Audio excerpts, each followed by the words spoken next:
Hello, everybody. Welcome back to Hullbeck Humanitarians. We're doing the little side quest today, and join with me today are the other 4 breads I'm about to slap in that toaster, pop back up, and smear some of my favorite spread on, starting with the Christian. You know, I'd have to probably say my favorite type of loaf of bread would be the Parmesan and rosemary cheese bread that you can kind of get fresh baked out of the market. Really good. Yeah, that sounds fucking good. Yeah, that sounds Subway? good. On Subway, dude? Nah, Publix brand. Rosemary bread from Subway, dude? Floridian Publix brand. Bro, that sounds fucking good, man. And then you pass it off to whoever you want next. I'm going to go with... That's our bad. Let's go. Yeah, no, sorry. I got pop-ups. We're going to go with Jared. What's up, guys? Eekhom checking in. Let me say that again. What's up, guys? Eekhom checking in.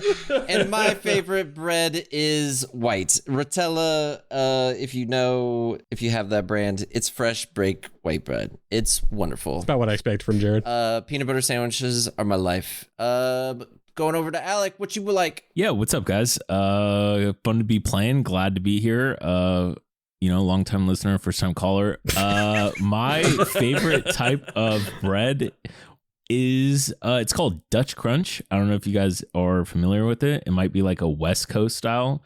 It's kind of like white bread, but what they do is they take like a rice flour paste and like coat the top of it when they bake it. So then it's like super crunchy, flaky top of it. It's made for like subs. Like you go to like a sub place here in the Bay Area, like a lot of places have like Dutch Crunch. That sounds pretty good. It's really good. Yeah. You are opening up my world to bread right now. Oh my God. Yeah. What about you, Tony? What is that? Hold on. We're still on the Dutch Crunch. Hold on. I'm telling you, dude. It's Where do I get super this fucking right now? good, man. This If you looks guys have not so had it, good.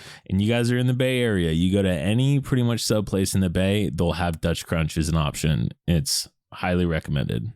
I'm gonna like see originating in the Netherlands, and it's popular in the Bay Area of California. Yeah. All right, that looks The good. real ones know. The real ones. Can you mail know. me some? Can you ship me some? I could. Yeah. You want me to? It's that crackly top on there. It just looks so nice. It's so good. Yeah. I will say sometimes it's so crunchy that when you bite into it, it will cut up the roof of your mouth. So you just gotta deal with it and just bite through the pain. I like it. It looks like an old sidewalk, you know? Yep. Exactly. Yeah. Hello, everybody. My name's Tony, returning as Riggs. My go-to bread is sourdough. Ugh. Nice toasted sourdough for breakfast with a little runny egg. Or with some pesto, making the pesto sandwich. I'm surprised that one came so late. Yeah. So a roll or slice, though, because they're different. I'm going to be honest. It depends on the thickness of sourdough. Like if it's like a thick piece of sourdough slice, then I'm going to go with slices. If it's not, if you're giving me that thin stuff, I'm going to go with the roll. Pre-cut, cut yourself. Yeah. Exactly. Diners get mad if I go in the back and cut it myself. So it just depends how they he's serve banned it. from 3 different places on Staten Island. What about you, Daniel? Hello, everybody. I am shocked that nobody said the same bread. Very impressed, by the way. And I am absolutely the cinnamon raisin bread of this podcast. Toast that up. Yo, just my put a little grandma bit of butter loved on that it. too, dude. Yeah, I am an old person at heart. That's a compliment to me. And I don't want to play right after eating my butterscotch candies. Yeah. He wanted like a real sandwich bread. I gave him like the sweet ass. Tony has got up out of his chair I'm and gonna walked have to out the room. contact Gap, man. I'm gonna have to I'm contact Gap. Italian. I eat really quality bread. It's like, how dare you put raisins? He's like, you eat sourdough and you put gabagool on it, all right? You do two different things. But that's all the breads we have today. And you know what we got to do? We got to give you that rundown. And today's rundown, and you got to be fast because it's probably the last week it's going, if not the last week and a half. We have a Kickstarter going that is funding campaign 2 of our podcast. If you haven't checked it out, we have the craziest stuff going on. Day 1, we funded 4 tiers. It's wild. I don't know what is going on right now. You guys are nuts. But please stop, because every time we reach a new tier, we have to roll on a table and do a punishment. So maybe I shouldn't have told you guys this is happening, because maybe I'm getting a tattoo on my butt right now of Menace Pebble Walker's signature. With that being said, thank you for joining us, Christian. We are going to bard go into the episode. D-I-E, don't die, H-U-L-L-B-E-C-K. Let's go! Walking through the streets and I'm feeling okay. Joined with special guests and I'm sure they'll be just fine. Hullbeck, humanitarians, it's their time to shine, that's right, yeah. Welcome back to Hullbeck, the tiny little town caught between a mountain, a lake, and a forest. There are all kinds of crazy monsters and oddities. Trouble can be found in every nook and cranny, as the occult always seems to find its way to this place. For the past few weeks, however, things seem to move more pleasantly along. No monsters, minimal trouble, and plenty of happy faces amongst the townsfolk. That is, if you are one of the townsfolk, because it's thanks to the Hullbeck Humanitarians that most hardships are avoided. In fact, 3 of these members, now 4, because Alec is joining us today, I forgot about that, have been warding off creatures left and right for the past 3 weeks as part of their yearly Trouble Trek. It's an initiative where each month one group of reformers is assigned to take a long trip around the outskirts of the mountains, the lake, and the forest to fend off any obvious threats. Close to the end of their journey, Riggs and Eekhom sit around a campfire with their longest-lasting junior reformer ever, Calied, preparing breakfast and discussing some of the strange tasks that may have come their way with another friend that we'll get to in a moment. Calied, please describe your character. All right, so Calied's this tall, stocky, deep green skinned half orc. He's got a big old rough looking beard, but he looks like he keeps it more or less like trimmed back. His hair's always back, and he's always wearing little to no armor. So, you know, just gotta stick with the category. But yeah, he's usually a pretty jolly guy, but he could be like serious sometimes and then just go right back to being jolly. Like his attention span is Jack. Jack. And as you're talking about something that happened to you and, you know, kind of reminiscing and complaining and sharing the grief, why don't you roll me a d6, please? I got a 1. A 1? Okay. Yep. So you're talking about something that happened to you. You trailed a group of witches for a week with these guys. They were there, and the battle went in your favor. Nice. However, just before one of the witches perished, she did curse you. So please roll me another d6. Oh boy. All right. Let's do that again. That's a 3. Roll higher this time. Oh, okay. You have been slowed by this witch. So for this encounter, you have a -2 to initiative rolls as you feel a little more sluggish Okay. than normal. All right. This encounter? Yeah, this one shot. Oh. You're not in an encounter right now. Well, that just basically puts me at a normal. Okay, that's fine. Although something cursed you, you did find something on your way out, something shiny, maybe. Roll me 1d8. Ba-da-bum-ba-dum-bum. Roll. That looks like to be a 2. A 2. You got something big. On your way out, you found a huge log.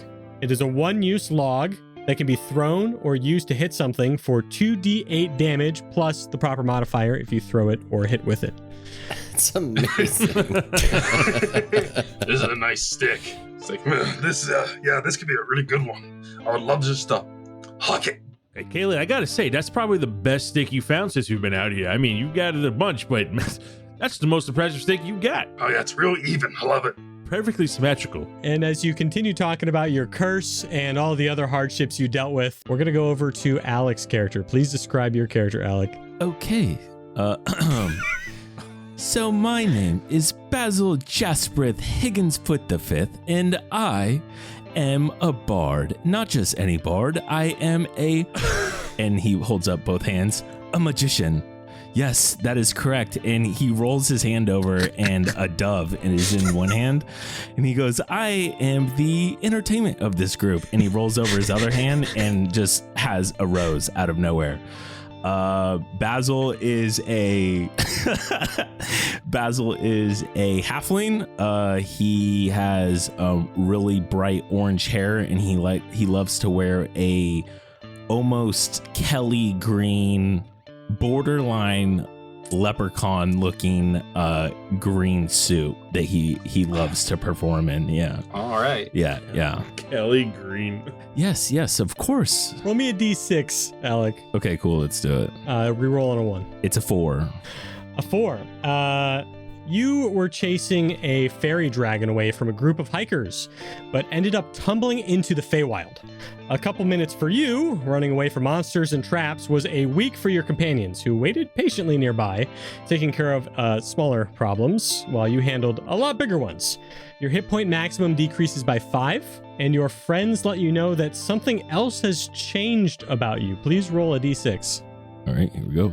A 6. Your skin now glitters slightly in the sunlight. Oh, okay. Interesting. This is the skin of a killer, Bella.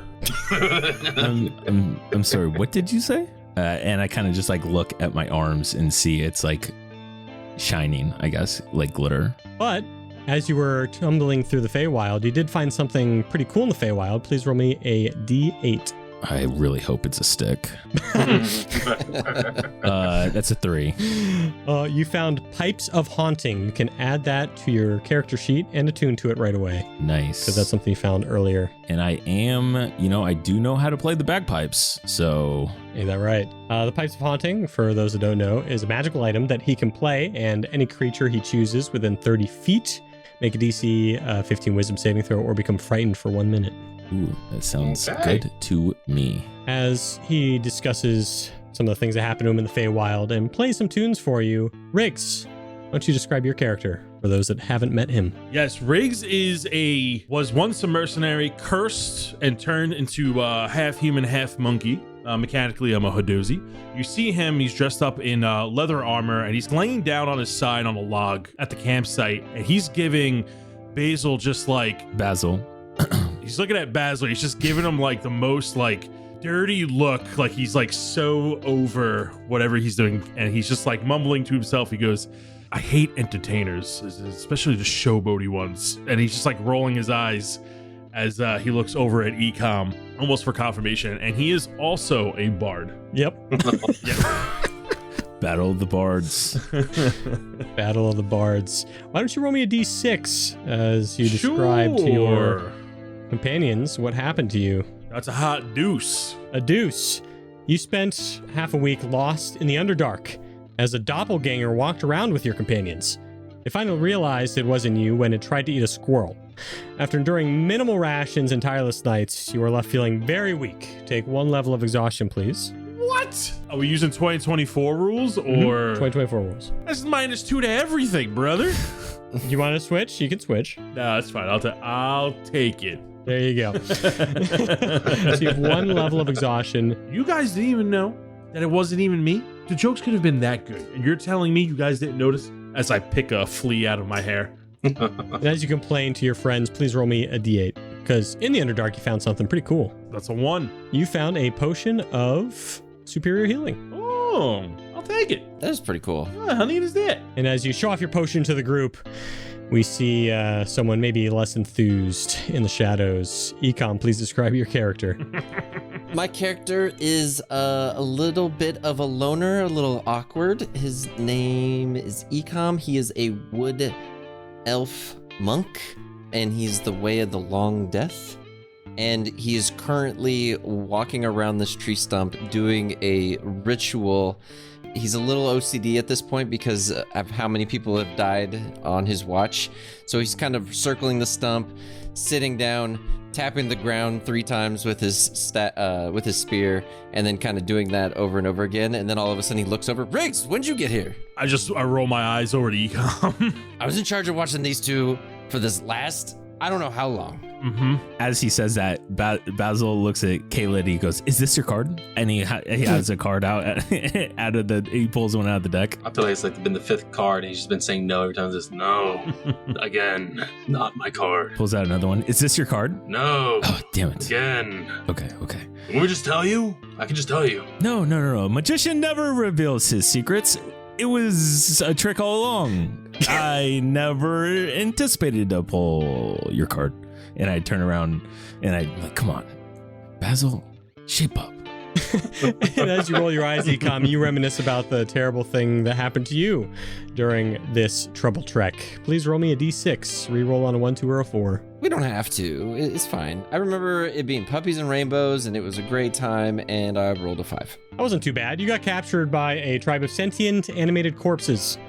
A wizard raised them from the earth, told them he would return, and never did. They tried to perform a ritual to switch bodies with you, but it fails. You defeat them and escape. But the ritual seems to have done something to you. You have been slightly zombified.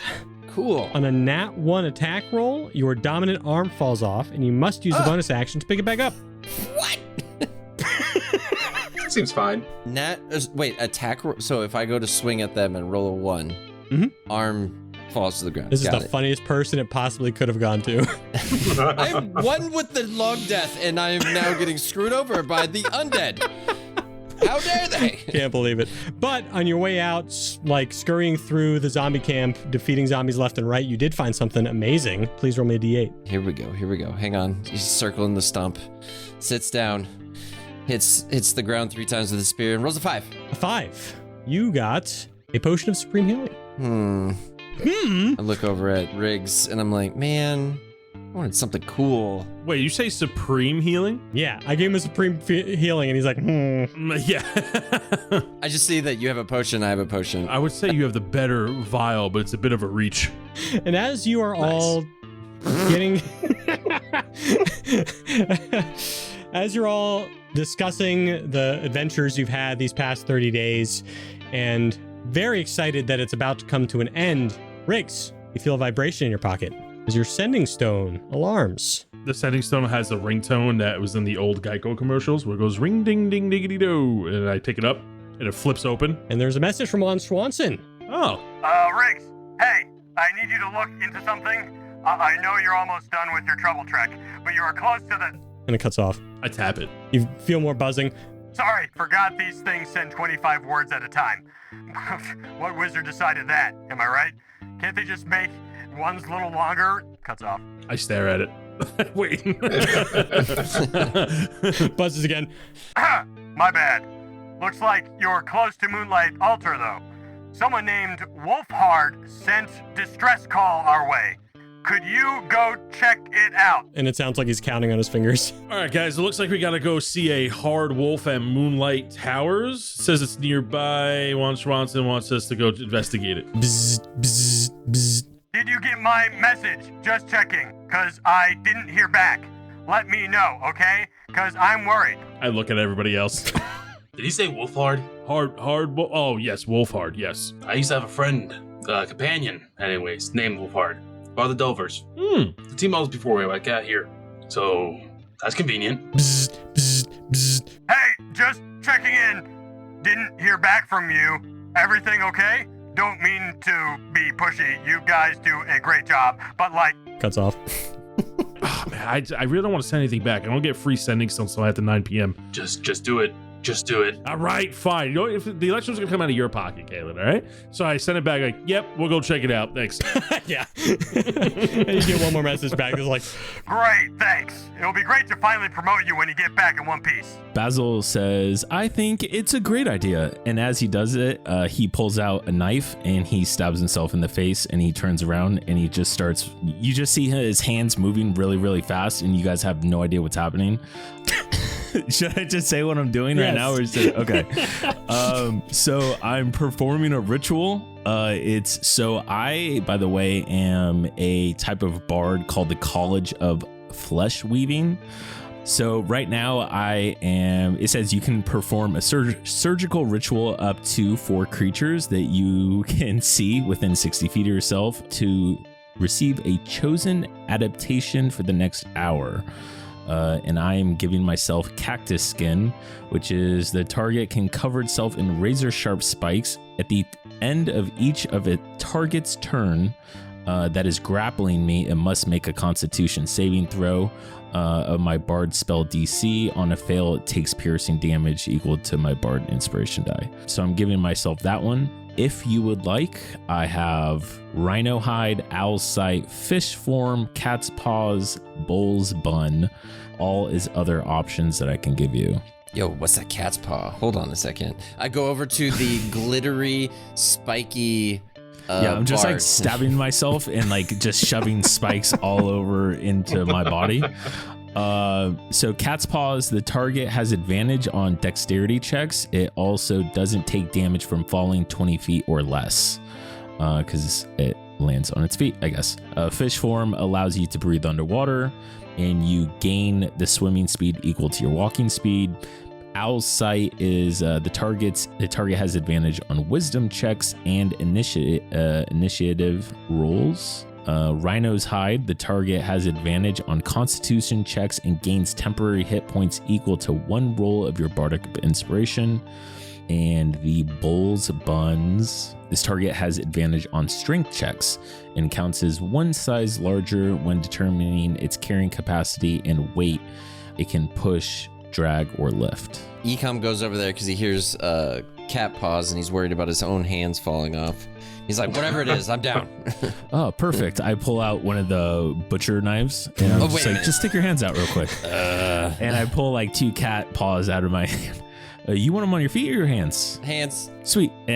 So I start working on Eekhom. It only takes 10 minutes for the 4 of us, so whatever else you guys want, we can just say that gets done as well to speed things up. I'll take the bull. I mean, sounds great. I'll throw things farther. Nice. Yeah, so you now have advantage on strength checks. And then Tony, whatever you want. Don't touch me. Don't touch me with that. Are you sure? I'm positive. Come here. We're all over here. Look around. No, I'm in a tree. I literally am bleeding from a spike in the middle of my cheek. It's fine. I am in a tree looking at him as I'm like hanging out like a typical monkey. I'm like, no. As I'm talking to Riggs, I awkwardly blink way too much. Look, the glittery spiky man is going to help us out. Come on. How are you okay with this, Eekhom? Your arm is popping up. It's gross. A magician never reveals his secrets, and I get up and start walking random direction, have no idea if I'm walking the right way. Speaking of the right way, Eekhom, you actually know this grove pretty well. There's a place where many monks go to meditate. There's a cave entrance near the altar that has many rumors surrounding it, from a place that hides great magic items to a tomb that curses those who enter. You have never gone, not out of curiosity, but because there's a magical barrier that stops people from entering normally. And those guys suck. I don't want to go there. It sucks. I do know where it is. Are we sure about this? Are we sure that this is where we want to go? I mean, we could like go to the beach. We have a job to do. We should probably do. Of course, we get the 2 new guys, and they want to just, suck up to Mr. Swanson. Okay, fine. Come on, it ain't so bad. They're just trying to get a job done. Kayla's just leaning on her log. That is the whole time. Question about Eekhom's arm. Is it like made out of wood or it just pops off magically? It's just a normal arm. It just has zombie properties. It's a every sound every time. Exactly. It's more of like an action figure if you played it too, Yeah. You swing too hard. Every time you put it back on, you see like the necrotic energy like pulling your tendons together. Ooh, it hurts. Cool. Oh. Still cool. Still cool. Yeah, still cool. Oh, yeah. But the 4 of you continue adventuring through the woods, now with a location in mind.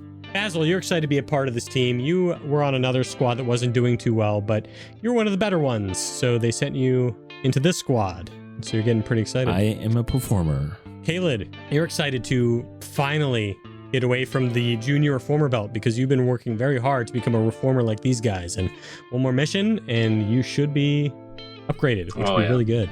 He's got little ants in his pants. He's dancing around like, yeah, let's do this. Yeah. Let's hit some things. There's a pep in your step. Boom, boom. Rhythm to your step. Then you hear something in your head. Calied. Come help. Then it goes away. Hello? Did you guys hear it? I heard it. Hear what? Voice. Nope. Someone called my name. Come help. Pretty much is what they said. He scratches his head, like Come help. cleans out his ear. I'm not crazy. Basil, did your ritual affect our buddy over here, or am I gonna start hearing voices too? I turn around and I'm just bleeding even more from my face. I don't think so. No, I don't. I think he's fine. I'm worried. I will say that is the first time I did that surgery. It's first time I've done the bull's buns, but it just doesn't say anything. I slowly turn around and look at Riggs with like big eyes, like, oh shit, oh no. He'll be fine, I think. Kid just still cleaning out his ear, like, hello?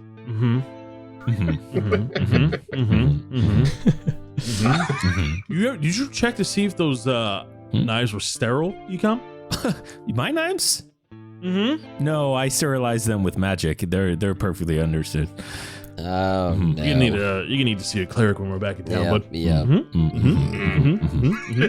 And you continue on through the forest as day gets closer to the afternoon. A concerning but somewhat calm view meets you. A dwarf sits panting by the entrance next to an old human lady. You recognize this woman as Shantae, who used to raise Behummit back in the day. She has cast some sort of magical barrier around the entrance as soggy, disgusting corpses can be seen slamming against it, trying to get at the dwarf. Are these the same looking guys that tried to, or did, hit me with some kind of spell? No. Different looking undead? These definitely look different to you, Eekhom. The ones you fought were pretty standard necromancer zombies, just raising the dead normally. These look like disgusting, soggy, dripping animated corpses. Hey, Shantae, how we doing over here? I see you got some Basil impersonators. Oh, it's good to see you. I came just in time, I think. Our friend over here was not having a great time. As Wolfhard leans against the stairs going up to the altar and is panting very hard. Calied, you see this dwarf is missing his right, like from his elbow down, gone. Is this the same Wolfhard that I know? It is. First, he kind of stunned, looks, blinks a couple times. Wolfhard! Oh man, Calied, it's great to see you. He's gonna run over there. Hey! He goes to pick him up. Careful, please. Oh. Puts back down. Ooh. What happened? It's bad in there. We're looking for treasure and sorts, well, the druid wanted to see what was down there in the depths. I didn't care as much. I just wanted to keep everyone safe. We're probably halfway down when something attacked us. Samson. I don't know what the hell it was, but everything got a hell of a lot darker. I got separated, and Andri told me to run and to get help, so I did. He's very serious faced now. She's down there too? Andri's down there. Andri's down there, yes. Alright, don't care what it is. Gotta go, gotta kill. Okay. You might do good in there. I'm not gonna be much help, obviously, As he lifts up his elbow. You rest, friend. Hey, Eekhom, why don't you go give him a hand? Basil, why don't you give him some cat paws? Too soon. I might need those back then. I only had one set. Oh, sorry. I'm sorry, but I'm not letting anyone past this barrier. Wait. It's too dangerous. I need to go in there. And she steps a little closer to the barrier. It doesn't matter what it is. I need to go in there. No, I can't. I know them. I need to go in there. You don't understand. I have a friend who told me, should I open the seal beneath this altar, great plague would be set loose. I didn't bother pry, for I let sleeping dogs lie. She's in the Heartland now. I've sent for her, but she won't be here for weeks. We don't have weeks. I need to get in there. I need to keep it closed. Not happening. I will go in there through you or with your help. Give me a persuasion check as you press forward, or an intimidation check if you'd prefer. I think it's going to be the intimidation. Can I give him a bardic? Yeah. Okay, I'm going to give him a bardic of inspiration as well. So you roll. How do you do that? I kind of want to use it as a distraction, and I just start randomly pulling a scarf out of my sleeve. And I don't break eye contact with her. So he's talking to her, but I'm also staring at her, just pulling a really, really long scarf out of my sleeve. And it's like all the scarves tied together, multicolored. Intimidation by straight weirdness. Exactly. Like, who are these freaks? Add a D8 to that as well. That plus one of these. So that's a 17 then. That is going to do it with the bardic. Woo! Good bardic. As she looks at the lot of you, and she realizes there's a tough bunch in front of her, tougher than she was ready for, and she thinks maybe you could take care of what's below. All right. I suppose that I can do that. If you truly believe you can beat what's down below. Don't worry, Shantae. I, Basil Jasrith Higginsfoot V, has killed 30 of these all at once by myself. So I will go in there with my friends and we will take care of this, no problem. don't believe it. Okay. She doesn't believe you, but she's like, she sees a bunch of you and I'm a roll. Can I roll a deception check? To see if she believes me? Disadvantage for sure. All right, let's do it. I rolled a dirty 20 and a nat 20. Wow. Dang. Wow, on the Okay. money. You must have gone into the cave and come back out. Yes. I am a champion. Oh, where were you hiding? I'm glad you hid and Yes. got away from these creatures Look, so that you could reconnect with the Hullbeck The Humanitarians. Higginfoots are no joke. We are a bloodline of I hate you so magician warriors. And she looks towards Riggs and Eekhom for like the go ahead as she steps back, ready to release the barrier. I'll be honest. I don't care if I get out. As long as they get out. Those are my old friends. Those are my team. I need them out. Right, Calied, I believe in you, but let me get all the way first. Oh, yeah. And he goes up to You do that. You're go good. hang out at the You're altar. And you see him climb some old mossy stone steps, and you kind of see some like statues up there, but you can't quite make out what's up there because the elevation. And then Shantae is like, all right, everybody get in your positions and I will release it. Y'all can go where you want to go and roll initiative. Thank you, Shantae. Don't worry. We'll handle this for you. Yeah. I give her a wink. Basil, since you've slain so many of these, why don't you show us how it's done and get right up in the front? Huh. Of course. And I do a little clap and I cartwheel past Riggs and them, and as a true performer, and I just stand right in front of the barrier. Gods no. I take out my short sword and I put one hand on Eekhom's good shoulder, and I just let him go. I just like let him know as I give him bardic inspiration. Yeah. Just know that you're living proof that you don't need two arms to be disappointing. And I give him bardic inspiration. Dan, what is the chance Uh-huh. that we could flavor my throwing knives into playing cards? Done. Yeah, just done. Perfect. They're metal playing cards. I love that. Cool. 100%. I knew as a Gambit fan you'd appreciate Yeah, that. 100%. So yeah. Oh, you know how long I've been waiting for this? All right. You know how long? All right, everybody please roll me initiative. I got another nat 20. That one, baby. Let's go. Amazing. Let's go.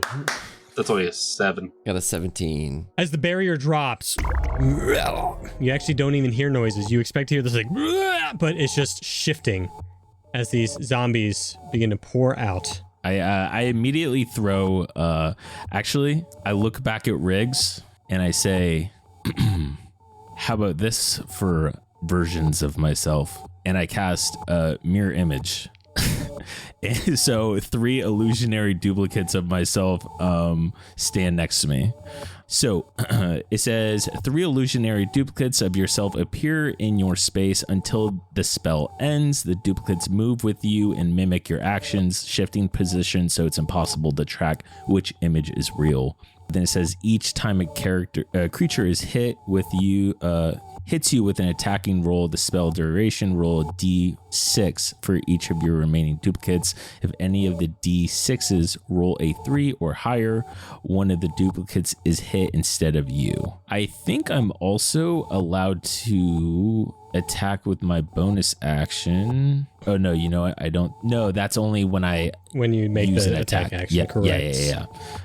So yep, that is going to be my turn. Eekhom, you watch your new friend that you've known for 3 months or something like 3 that. weeks.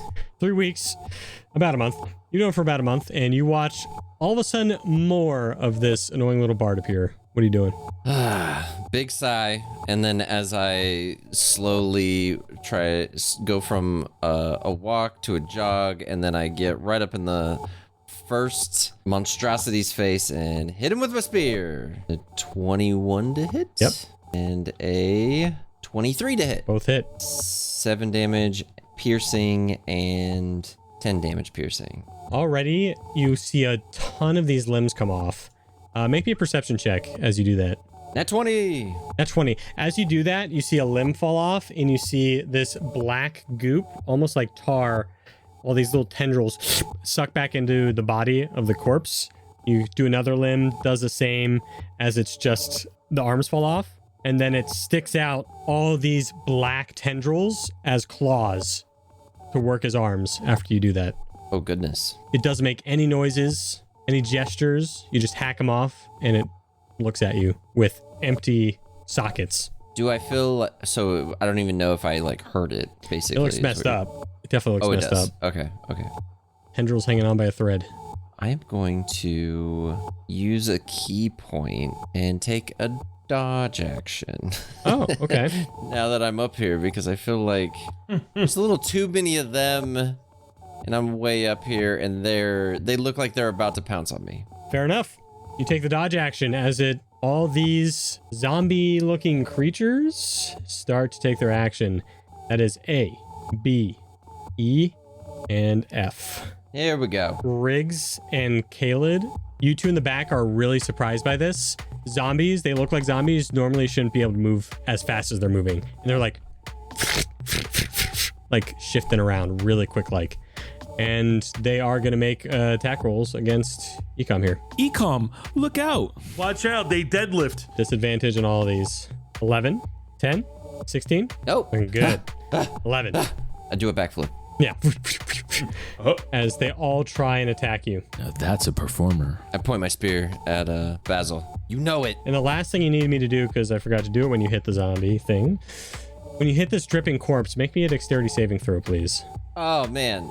That was heartbreaking. It was like on a dude. 15, then it rolled into a 2. So I got a 9. Do you roll 2 of those because of the rabbit thing? Oh. Cat paws. The target has advantage on dexterity checks, and it doesn't take damage for falling 20 feet or less. Oh, tough. All right, so that's going to stay, unfortunately, Eekhom. What? It's dexterity. But it's a saving throw, not a check. This thing, a bunch of sludge bursts out from this corpse that you hit. And because you failed, you are going to gain disadvantage on attack rolls, saving throws, and ability checks for 1 minute. You can repeat the saving throw at the end of each of your turns, so it's not forever. 1 minute. Calied, fury in your eyes, you just see things that stand in between you and someone you really like. Oh yeah, he just puffs. And he will go into a rage. Yeah! Nice. And he's going to run up with both axes in his hand, his 2 hand axes. And he's gonna go to chop the E. And what are you tapping into when you go into your rage? What kind of animal power? Let's see. I think he's gonna be tapping into which one? I lost my list of. Bear. So you have resistance to all, like everything? That one. Yeah. It goes with the fur coat he's got laying off his waistline. And he's just gonna run right up there. He's gonna swing on this guy. Yeah, the one between Eekhom and Basil. Let's do this! That's an 8. Do you want a reckless attack? Yeah. I'll reckless attack. All right, that's advantage. There we go. That's a 16. There you go. These things aren't hard to hit. I think he's got 2 weapon fighting, so he can use the other axe in his other hand. Oh, you don't have dual attacks yet, do you? No. So how much damage did you do on that first hit? Total of 7 on that swing. Plus your rage, right? You lop off its head as you see these tendrils like poking out of its neck. Okay. 2 weapon fighting. I don't get my bonus, right? No, but you still get advantage. That's not gonna happen. Let's do that again. No, that's gonna hit. Oh yeah? Okay, Yep. cool. I already added your proficiency in my head. That would be with the slashing then, right? So it's only gonna be a 1d6, and that will be 4. Plus your rage. 6 then. Look at that. This thing's already looking pretty messed up, and you're doing a lot of good work Oh yeah. on this first zombie. As zombie C comes up, Eekhom, you can take an opportunity attack if you like. Absolutely. At disadvantage. Oh, dang it. I bet I still... Okay. 13? What's the other one? 24. So 13. Okay, we just gotta make sure, there's a chance you're rolling that one. Okay. You just, have a trait. That's all. Oh, yeah. It does 12 piercing damage. 13 does hit for that 12, and it takes it. This dripping corpse is going to try and attack Basil. It's going to be a 21. That's gonna hit. You want to roll one of your d6s? Yes. So I think the way it works is I roll all 3, and then if one of them is above, then it burns out, right? I don't think I... So you keep it. Okay, so all of them are 3 or higher, so yeah. So it's going to hit number 3. No. It's going to hit the third one. Deleted. Not Frazzle. Frazzle gets deleted. And He was my favorite. Riggs, you watch one of these little bards get puffed away in a claw attack. So what I'm going to do as I see these things like shadows are bursting out of its limbs, I'm going to go over and I'm going to help Eekhom. I'm going to move 20 feet next to zombie E and F. And what I'm going to do with my bonus action, I'm going to stab zombie E that's in front of Calied with my dagger because I have 2 weapon fighting. Ooh, that's only going to be a 12. That hits. That's going to be 3 points of damage with the dagger. And then as my main action, I'm going to use True Strike on zombie F that's in front of me and to the right of Eekhom. Make me a dexterity saving throw before you do that. Forgot to do this with Calied, so you do that as well, Calied. That's a 21.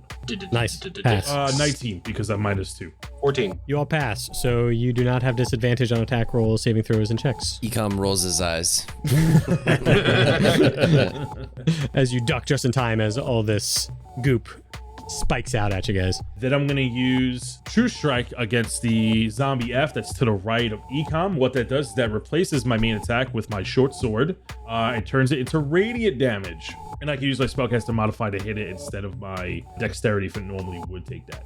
That's going to be a 23 to hit, and that's going to be 2d6 of radiant damage. Wow, I rolled 2 1s. It's going to be 5 points of radiant damage total. I rolled 2 1s. Nice. Do I notice anything strange about the zombie that's bleeding black goop as the radiant damage slashes through him? Yeah, you notice that as the radiant damage slashes through it, the tendrils don't pull back as quickly. Also, he's vexed. This is my weapon mastery, which gives me advantage on my next attack. All right, Basil, you may want to take care of some of these zombies after D goes, though, because D's going first.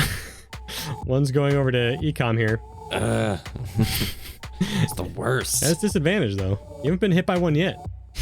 Basil's supposed to be up here. I'm on my way. Wow, a 21 with disadvantage. 21 to hit? Yeah. Okay. Rolled an 18 and a 15. Defensive combat. Defensive inspiration. Using it. D8. All right. I'm rolling the D8 to use the Bardic Inspiration. I get a 7. Not hit. You are not hit.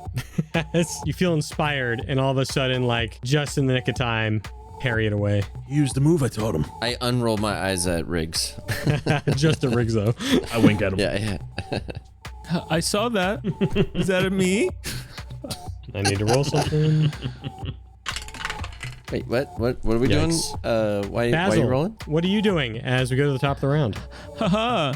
I look at the zombie thing in front of me. I say, I think you have something behind your ear. And I go to reach behind and I pull out a coin. And as I pull a coin from behind his ear, I clap my hands and cast Thunderclap. So he has to make a Constitution saving throw of a DC 15. 15 on the dot. Okay, so it doesn't work. So I could cast a cantrip as an action and then a spell as a bonus action, right? You sure can. Okay. Well, that didn't work, so I'm gonna have to go with this, and I'm going to cast a 3rd level spiritual weapon. Oh, sick. And I'm gonna just have it appear behind the corpse, and does it get to take an attack on this turn, or is it next turn? Okay, Sure does. cool, nice. So it's gonna be a 3rd level, which then means it deals more damage. That is a 21 to hit, Yep, that hits. and that's gonna be 14 damage. You see that as the zombie gets literally crushed apart, all the goo spreads across the ground, some even like on your shoe. Ugh, And then you see that it very quickly seeps into the ground. disgusting. I'm done over here, boys. Are you guys almost done? And I just yell that, and that's gonna be the end of my turn. Yeah. Thespian kids. And I look at Eekhom. Eekhom, you roll your eyes maybe again as you're surrounded by zombies. Eekhom's still in the fray. Rolls 2 spear attacks. First, don't forget their disadvantage. Whatever's in front of him. So that first one hits. My second attack is an 18 for my first one. And a 22. Nice, also hits. 22. Rolling good today. How dare you? And then I hit for 13 piercing damage for the first one. Ooh. 9 piercing damage for the second one. Is it still up? You see that this thing goes down. Yeah. As you slash this creature apart, a bunch of the goop goes on the ground and then gets sucked up by the zombie to the south. Oh. And you feel like the zombie to the south looks a little healthier now. Question, Mr. DM, is that considered him dying? Nope. Oh, I man. wasn't ready for it. Busted my balls there. So Eekhom has Hour of the Reaping, and he gets life, everything. Okay. Okay, so if that's not, that means he didn't die, and that means technically he's still that person, which means I could still use Fury of Blows. You can use Fury of Blows on whoever you want. Yeah! All right, I'm Fury of Blows. As long as you attacked first, you can always use Fury of Blows. You want to get rule sharked. With disadvantage, of course. Ah! This sucks. It sucks. Which one are you attacking with your Fury of Blows? You know, I'm trying to figure that out right now. Maybe the one that gained health. Maybe A, because it's looking really messed up. All right, you know what? I'm gonna roll the dice. I'm gonna go with the big baddie. All right, so I'm gonna Fury of Blows that one, and I get an 11. Hits. Not strong, but it's at disadvantage, so 22 for the second one. You hit both times. Yes. With an 11 on the first one and a 14 on the next one. So that's 6 damage, but hang on. Mhm. And then 11 damage, but I have that item. Your unarmed strikes are considered magical for the purposes of overcoming immunity and resistances. And I get +1 damage to the attacks. Yes. And damage, so 12 and 7? And you see, as you crush this thing into the ground, you hit it with so much force that all that black liquid, that like tar-like substance, immediately like gets thrusted into the earth and it disappears. Don't you ever hit me with some goop again! And as I'm punching the ground, as like on my on my knees, just pounding it back into the earth. That'll be Eekhom's turn. Nice. Great turn. One less to deal with. As they are going to attack you. No longer with disadvantage, so they're going to like that. First one, 23 to hit. Hitting me? Yes. Yes. Second one, Zombie B, 13 to miss. So you get hit for 8 points of slashing damage and 1 point of necrotic damage. Wait, did I finally kill that? Nope. I pounded it into the ground! No, wasn't a kill. I Sorry. pounded it into the ground, and then I sat there and waited for my unholy blessing, and it Nothing never comes. came. And then I just get cracked in the back of my head. Yeah, for that's 9 exactly damage. what I was thinking. You're so shocked that nothing happened. Ecom, they're already dead. As I'm laying on the ground, I roll my eyes again. Calied, 3 more left. What do you want to do with those last 3? I think Calied's gonna look over and he's gonna drop one of his axes back on its side. He's gonna run straight up to D, Mr. Goo D, Mr. Drip, and he's gonna attack him with first. He's gonna unarmed strike him. Yeah. And he's got I think he's probably got the same thing that Eecom's got there, so he gets a +1 to his attack and damage, and it's also considered magical. So he's gonna like Tekken like lean back and swing that fist straight forward, right into the face. He's gonna try to deck it. Whoosh. Would you like to do it recklessly? Yeah, why not? It hits. That'd be 12. And damage. Oh, it's yeah, he doesn't have a shield, so that's actually supposed to be higher then because he's got enhanced unarmed attacks. Yes. So that would be a D8 for the attack, +4. All right, roll another D8 and we'll add 4 to that. So it's 4, so it's 8. 8 damage plus your rage. Yep, and the rage is another 2, I think it was. Yep. So that's 10 damage right to the face, and since he gets 2 attacks per action, he wants to swing that axe up, the hand axe. Oh, you do have 2 attacks per action. Something to So that's note. good. I'm glad you said that. You can swing twice and then still use your bonus action to swing again with your offhand, making 3 attacks per turn. There you go. But before you do that, you're going to make a dexterity saving throw. Oh, well, that's not fun. Oh. Save it. Throw dex. Oh, I think I'm fine. You're fine, as a bunch of these black spiky tendrils lash out at you. But that 21 is definitely going to hit. That is going to be 7 more damage. And then I guess he'll do the bonus action. He's going to use that hand to swing back again and hit him again. Try and finish it off, you know? Yeah. 15 plus the D8, which will be... Oh, so 7, 8, 9, 10, 11. Boom, you see this corpse go down. Just, oh, yeah! And it stays down as you see more of that black liquid sucked into the ground. Gone. Riggs, you see that black liquid get sucked in the ground as Calied does that final blow. Up. I jump forward to the zombie that's caught blocking the entrance. Zombie A. I'm going to use my True strike again. That's gonna be 14, and that's gonna be for 7 points of radiant damage. Gone. As you see more of the black liquid seep away. Nice. And I use my bonus action to use my dagger to attack Zombie B. That's a 15 with a whopping 2 points of piercing. Woo! And that's my turn. Make me a dexterity saving throw, please. Sure. Nice. 22. It's black goop. As you are fine. Oh, actually, technically, Eekhom and Calied have to make it too. I haven't been doing that. Oh, yeah. Let me do it. Because you're within 5 feet of it. Oh, is that what it is? I thought we killed it so it didn't have a chance to goop. So it's Dex, you said? Right? Yeah, dex saving throw. I think I got it. Oh, yeah, you safe. 23? Everyone's safe. Matrix dodged it all. Yeah, don't even have to worry about it. Do I have to roll disadvantage on saving throws? No. Okay. Because you passed last time. Yeah. Because I totally remember to Yeah, make you I roll that did. at the end of your turns. I totally passed. I remember that. Yeah. Anyways, Basil, why don't you finish off this dripping corpse over here? Yeah. Don't worry, Riggs. I'll do what you couldn't. And I look back at Shantae and I say, I'm gonna kill this guy. Haha. And I'm gonna roll forward and I'm just gonna, instead of like, I'm gonna extend my arm and I'm gonna throw a playing card at the dead corpse. Yeah. That is a 24 to hit. Yep. So that's 6 damage. And then I'm gonna be like, and then as I try to cough, you're gonna see my spiritual weapon make its way over to the corpse.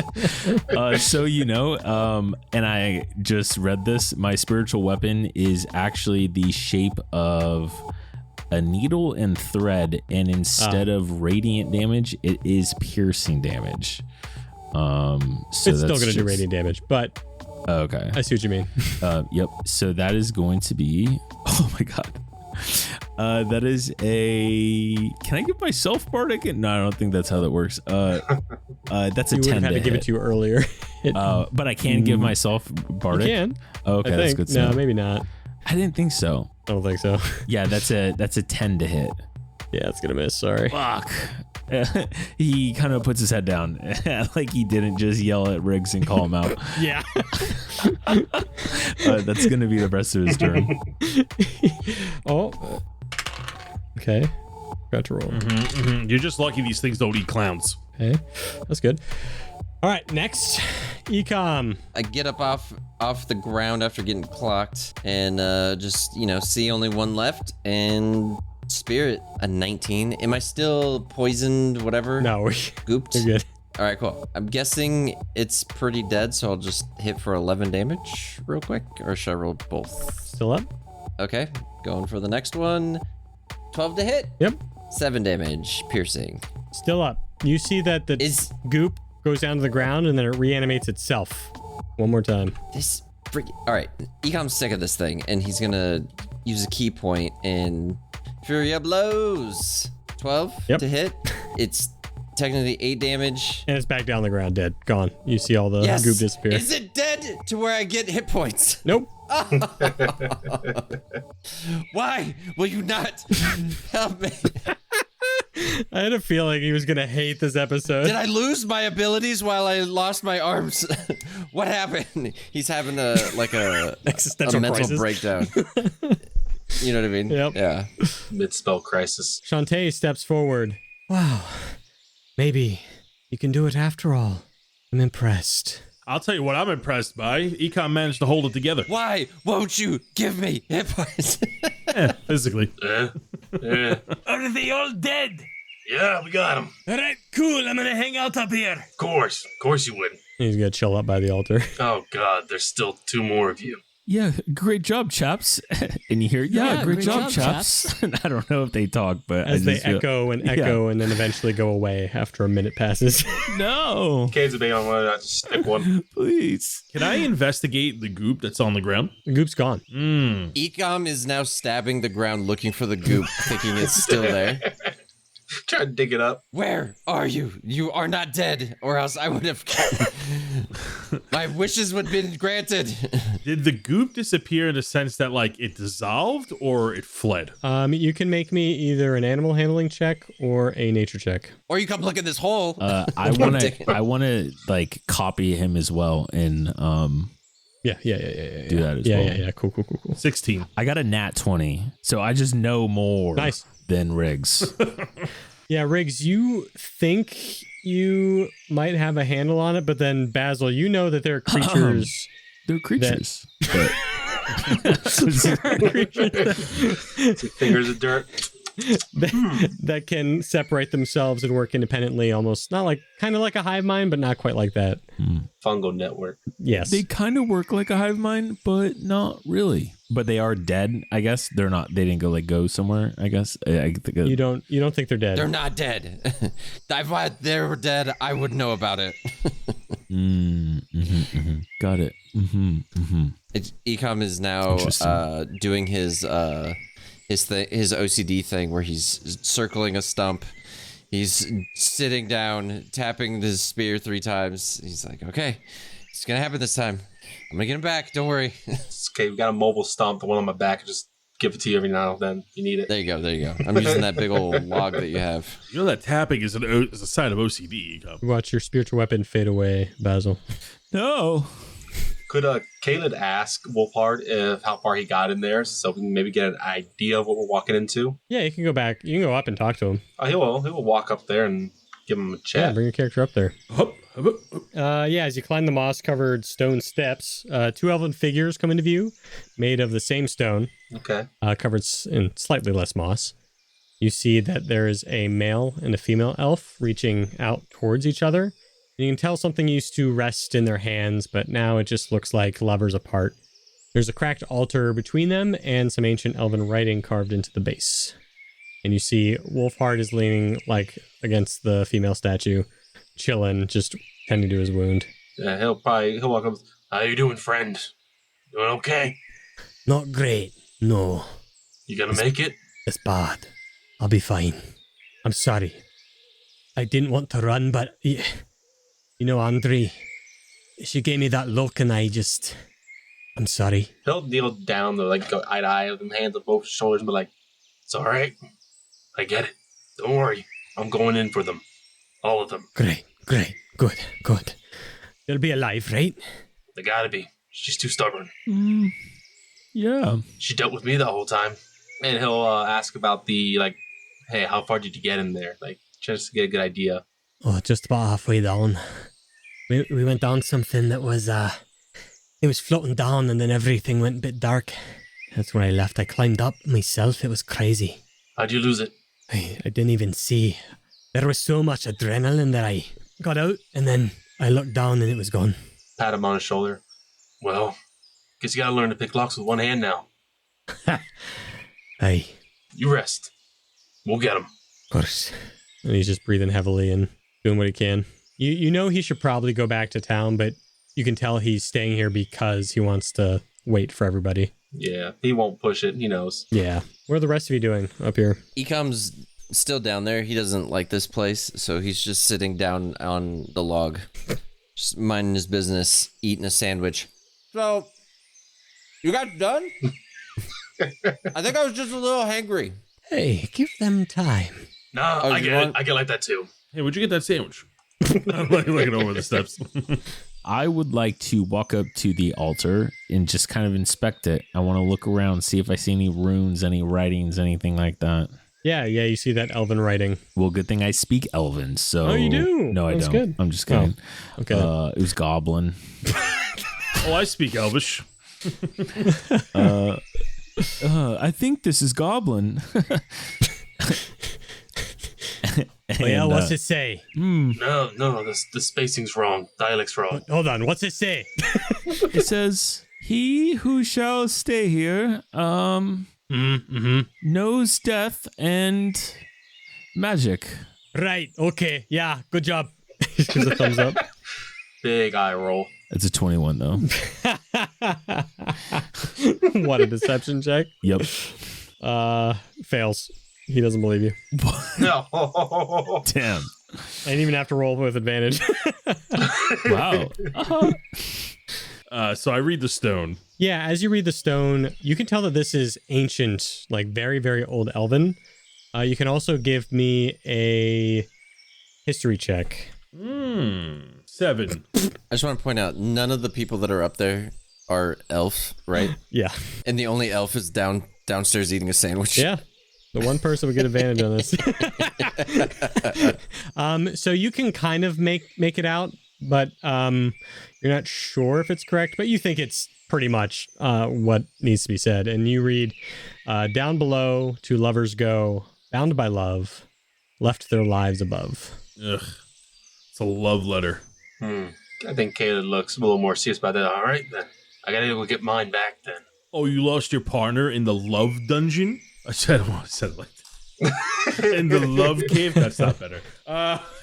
You like write it down to save for later? I'll pull up parchment scrub. Yeah, you do a scrub just in case. Put it right in the elf's face. Hey, read this. Oh, you actually bring it to Eekhom?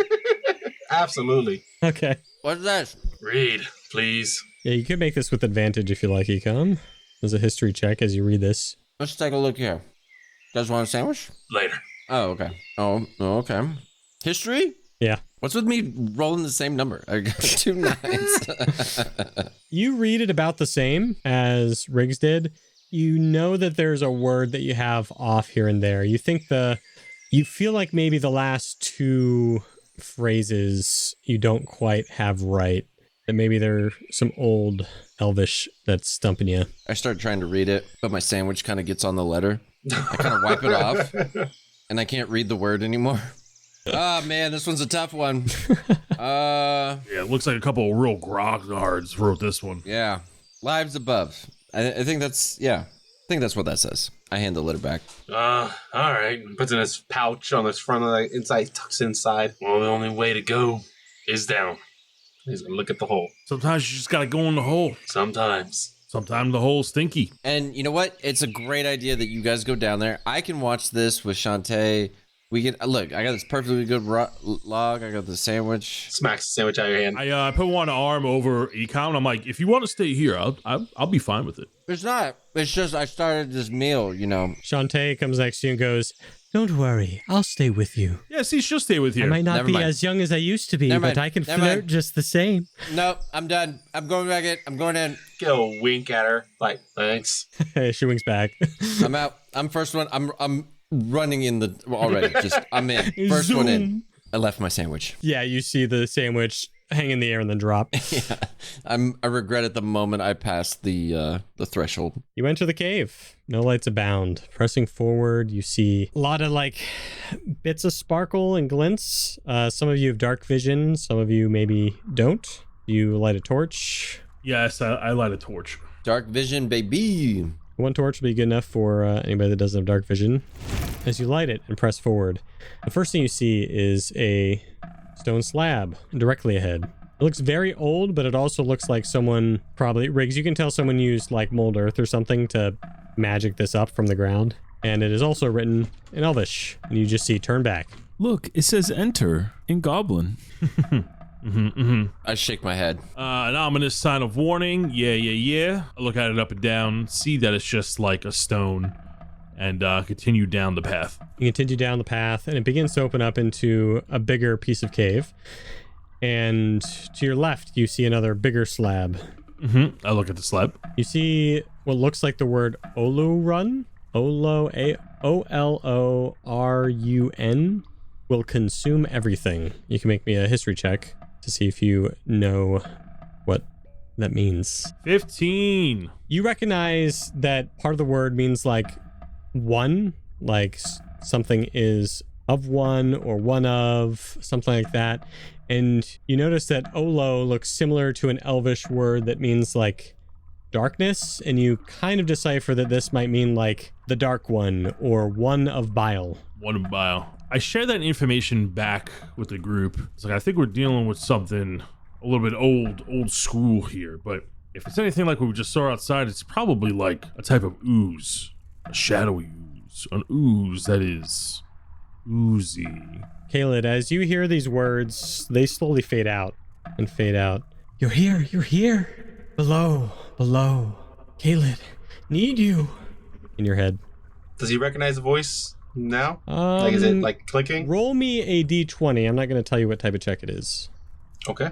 I got 2. It's too echoey in here, I think. Yeah, it's a bit echoey. Maybe you're hearing things. Hey, he's cleaning out his ear again.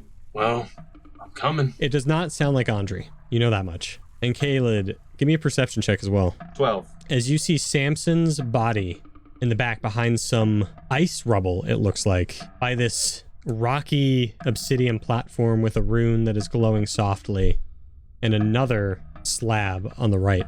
The hatchet he's been holding his hand kind of just falls to his side. It's in his hand, but it just kind of falls to his side. Oh no. Little guy. He's gonna walk that way. Samson, told you your curiosity was gonna get you. But can I roll like perception to see if there's anything off about it before I get too close? With that 12, I mean, you notice there's nothing else near his body or nothing. All right. Looks like he hit himself, and you see him limp on the ground. He'll walk up and he's gonna kind of like try to move him a little bit, see if he's awake, check to see if he's got a pulse. Yeah, you pick him up, and you put your fingers on his wrist. Oh, god damn! What? Why? Am I good? Am I good? Am I fine? Yeah, you're good. Am I good? I'm alive? I'm alive. Yeah, am I? You're alive. No, I'm up. I'm Aye. up here. I hid behind the rubble so I wouldn't be found. Oh, that was close. On my head.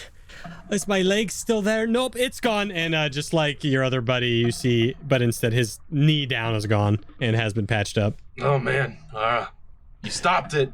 Good to see you, Samson. Good to see you. I think. It's too late.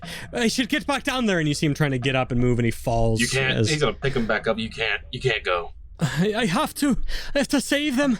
He'll push him down to sit. I'm gonna go. And I'll get them out. Yeah, Samson's a little more emotional than the rest, and he starts crying softly and just nods at you.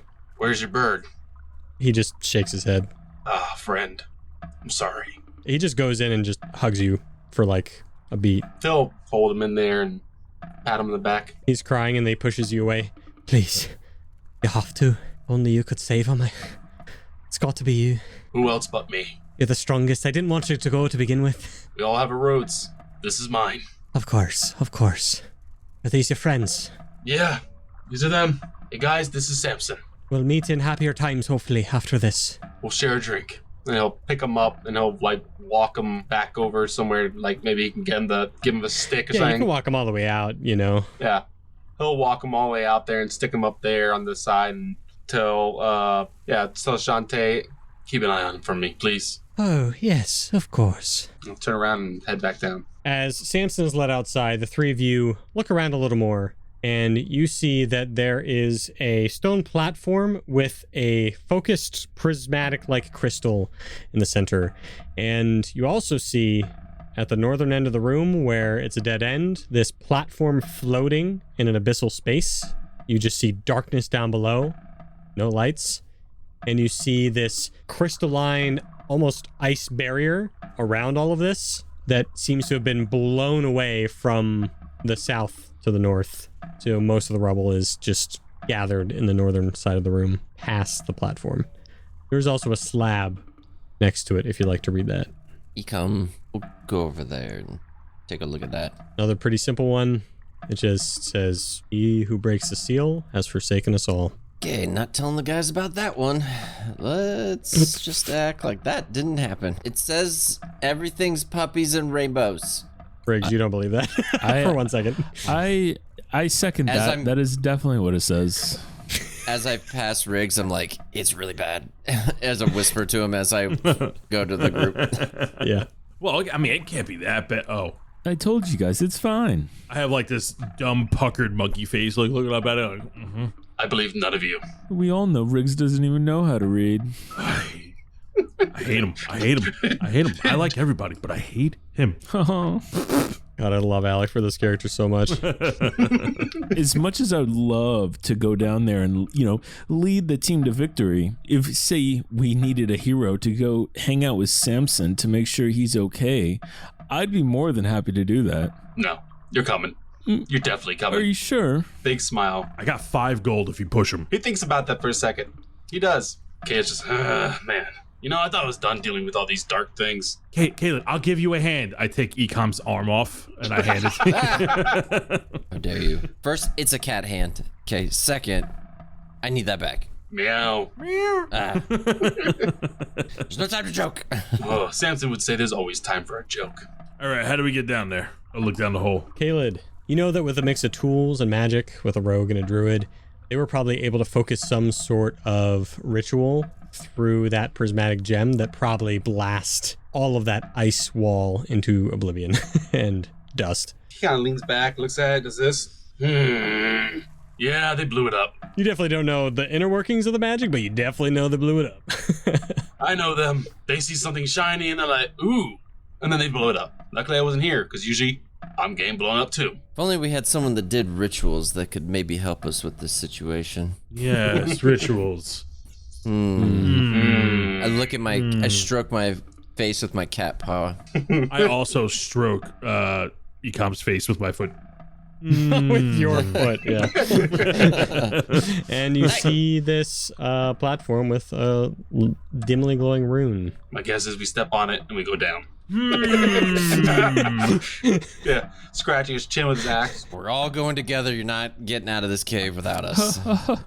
Okay. We, I think all three step onto it. Yeah. It's all right. It looks like you can take a hit. Debatable. I'm very pretty. As it goes, and you see that it illuminates below you, brighter now, glows the rune. And you start going down pretty slowly. Everybody make me a perception check as you're going down this tunnel. 3. 12. 10. It's an 11 for Calied, 12 for Riggs. What did I have to roll? Sorry. Perception. Failed already. 12. Everybody passes but Basil. Haha. So you're going to make this dexterity saving throw with disadvantage. Everybody make me a dexterity saving throw. Riggs, you look to the left. Eekhom, you look up. Calied to the right. As you see all these tendrils slowly come out of the wall, and then they all latch out at you. Non-natural 20. 12. 15. Luck point. Haha. Dirty 20. You can only use luck points before you know the answer. But I'm a kind DM, so I'll let you use it. I just did that to roll lawyer Tony for a second. Scare him a bit. Appropriate. 22. 20. Yeah. Dirty 20. All right, Dan, you get your jabs in now. Jabs in now. Basil, what was your second roll? Oh, I had to do them with disadvantage, of course. Yeah. Of course. Yeah. It was a 15. Pass. Y'all pass. So you're going to take half of this. Let's go. Y'all take half of 15 points of necrotic damage. Ooh. Ow. I'm going to use my Hadozi dodge. And when I take damage, I can use a reaction to reduce the damage by 1d6 plus 3. Oh, nice. Nice. 7. Yes!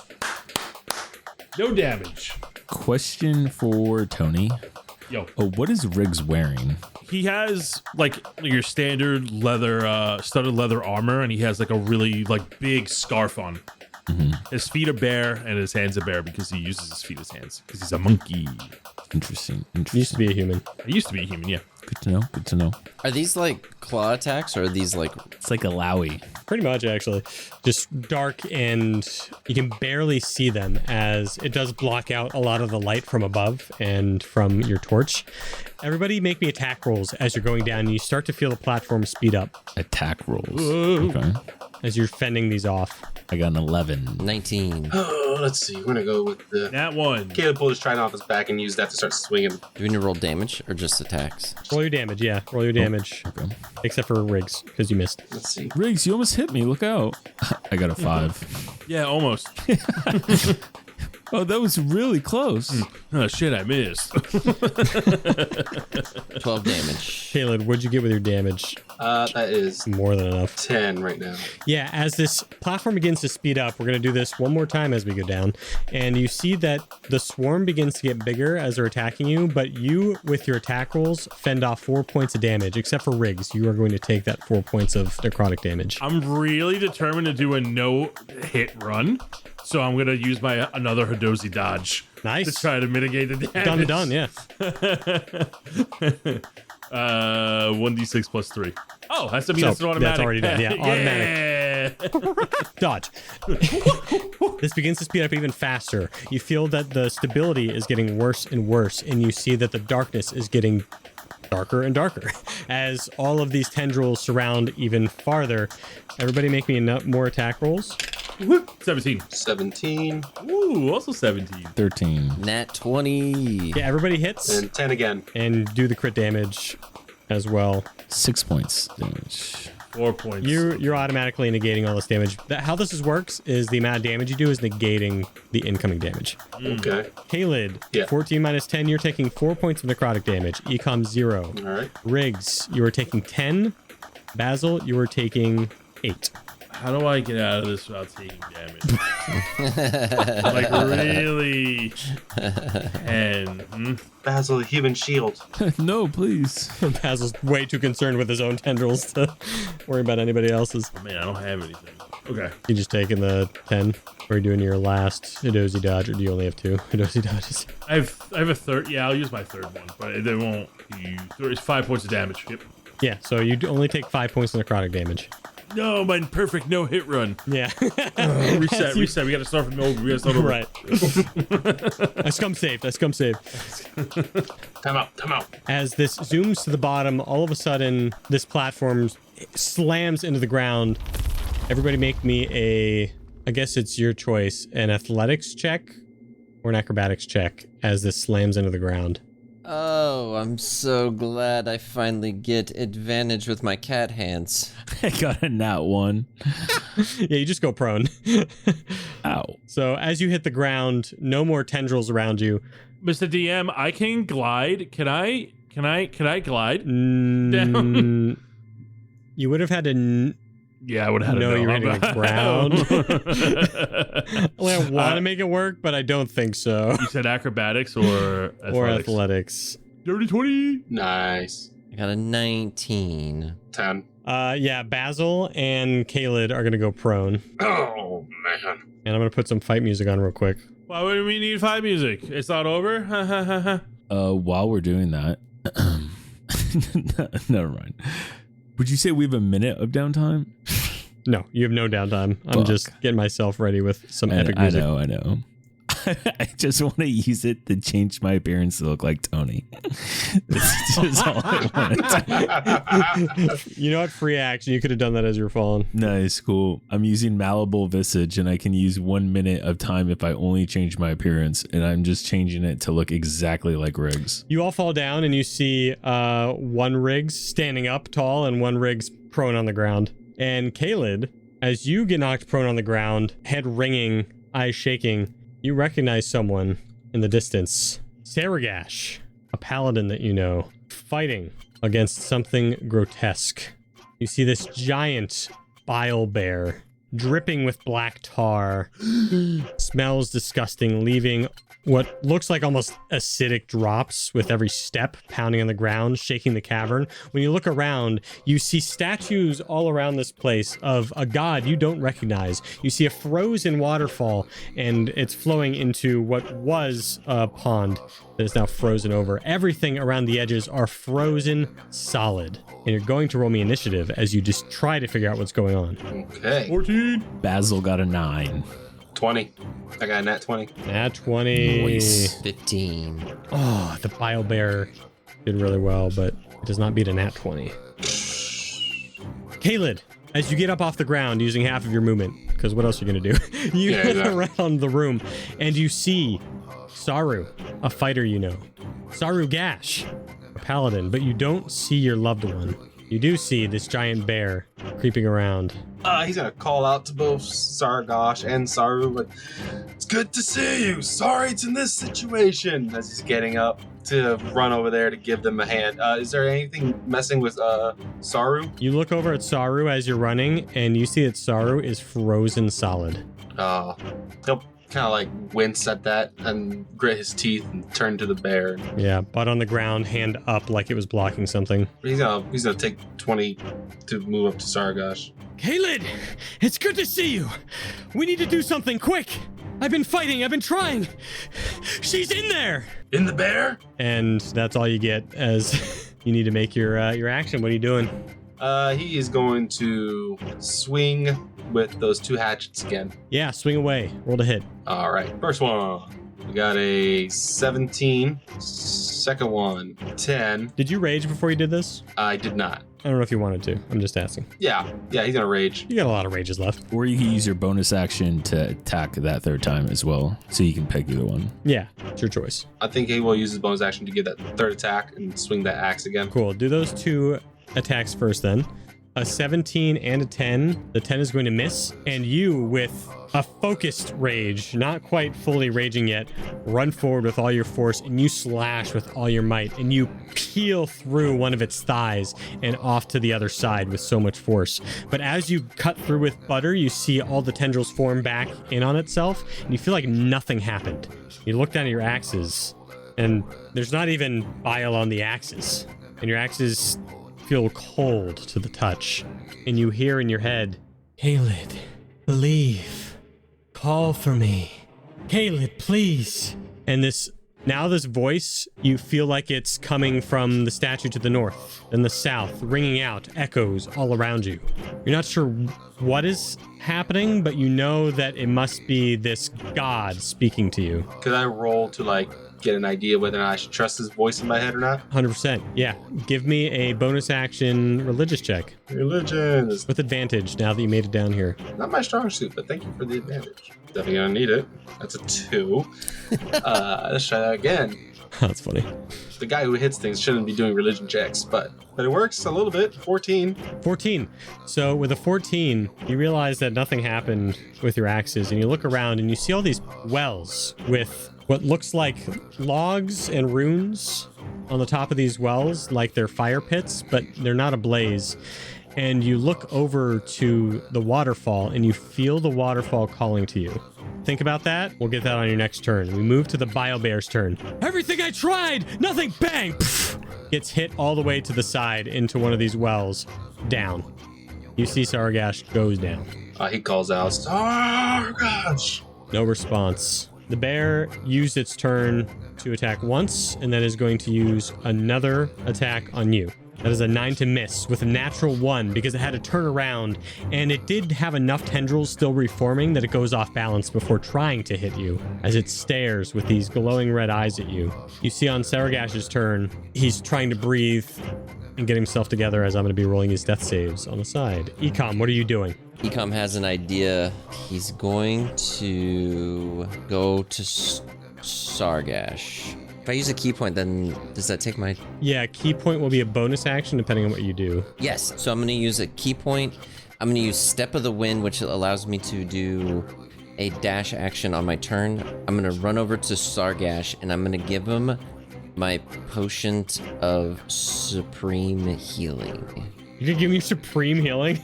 I mean, yeah, this is his buddy. I've got to. Yes.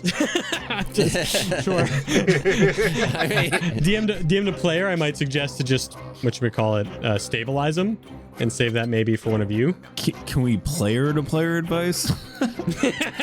Yeah, you can Player to player. Jared, literally do something else. Don't do something else with your turn. Stabilize him. No. He is my friend. Don't even go over there. It's fine. No, you can go over there. He needs to be stabilized. I'm doing that for sure. Fine. I'll just give him. I have a potion of greater healing that I'll use. Perfect. Fine. Feed him a health potion to try to get him back up and talking. What did you say? What did you say? And that's gonna be the match. Our friend is in there. Is that all I get, or can I keep going with him? That's definitely all you get because we're in combat. Yeah. That's what I thought. Yeah. So that's your action, your bonus action, and your action to give him that. Riggs, what are you doing as you see Eekhom? I see that it's about to go down, so what I'm going to do is I'm going to sheath my sword real quick and thrust my hand into the air, and I'm going to cast a spell, Confusion, on the Bile Bear. It's going to make a Wisdom saving throw of a DC 14. You do that, and as this comes down on the bear, you feel like it just hit a brick wall and bounced away, ricocheted. Okay. You can give me a perception check if you like. 11. 11's good enough. You know Calied should have torn through the bear, but it immediately pulled tendrils back, and it didn't seem to be effective in any way. You did this huge spell down on the bear, and nothing happened. You feel like that looking around the room, this holy place is struggling, and maybe there might be some connection to this bear in the room as to why nothing is affecting it right now. Well, biscuits. And I look at the bear and be like, Basil, stay here, distracted. And I run off. I'm gonna move. Wait, what? When you say that, you turn around and see yourself. I'm all about monkey business. Listen, But I'm right all now, about we need to monkey get this. We need to business. get this. Well, now. we gotta get this. We gotta get this now. Okay, I'm gonna start making my way towards one of the wells where these like rooms are, and I'm gonna move 30 feet. That's my turn. Basil, what are you doing? You notice all this as well. You see that none of these attacks seem to be doing anything right now. How far did we take this platform down? Very, very, very far. Hundreds of feet. Like ballpark, how many hundreds of feet? 1,000? Okay. Probably 1,000. Just asking for specifics, no reason at all. What, you trying to run away? No, dude. Maybe. Anyways. Be like, guys, don't worry. I'll take care of the other one. And can I go over to, is it Saru that's over in the corner covered in ice? You can. And then can I take out my daggers and just start trying to carve the person out of ice? Give me either a medicine check or just a sleight of hand check. Ooh, I'll do sleight of hand for sure. That's a dirty 20. Nice. You're actually doing this really well. And you get one of his legs, like the ice cut off. Mm-hmm. And you see this pale frozen leg. And you feel like if you did this several more times, you'd get him out. Nice. Okay. And then as you turn around, like, success, you see the platform leaving up into the hole. No. That's why you said stay here. I was so confused. Hey, so I'm real glad you kept the platform down. Look, I must have been unconscious when you guys talked about what this did. Yeah, that's gonna be my turn. Calied, I want to give Calied a bardic inspiration as bonus action. Hell yeah. Good call. Be like, you can do this. Hang in there. As we cycle through around, Calied, you hear that voice again. My child, help, please. We need you more than ever.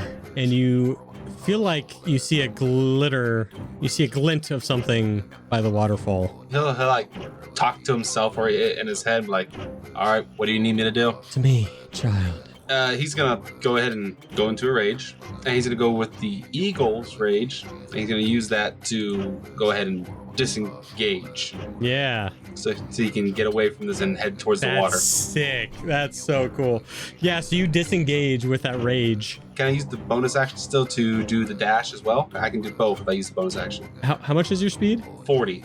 40. So you can 1, 2, 3. Yeah, you can make it pretty much right. I'll say you get on. Like, I'm not going to be nitpicky about 5 feet, you know?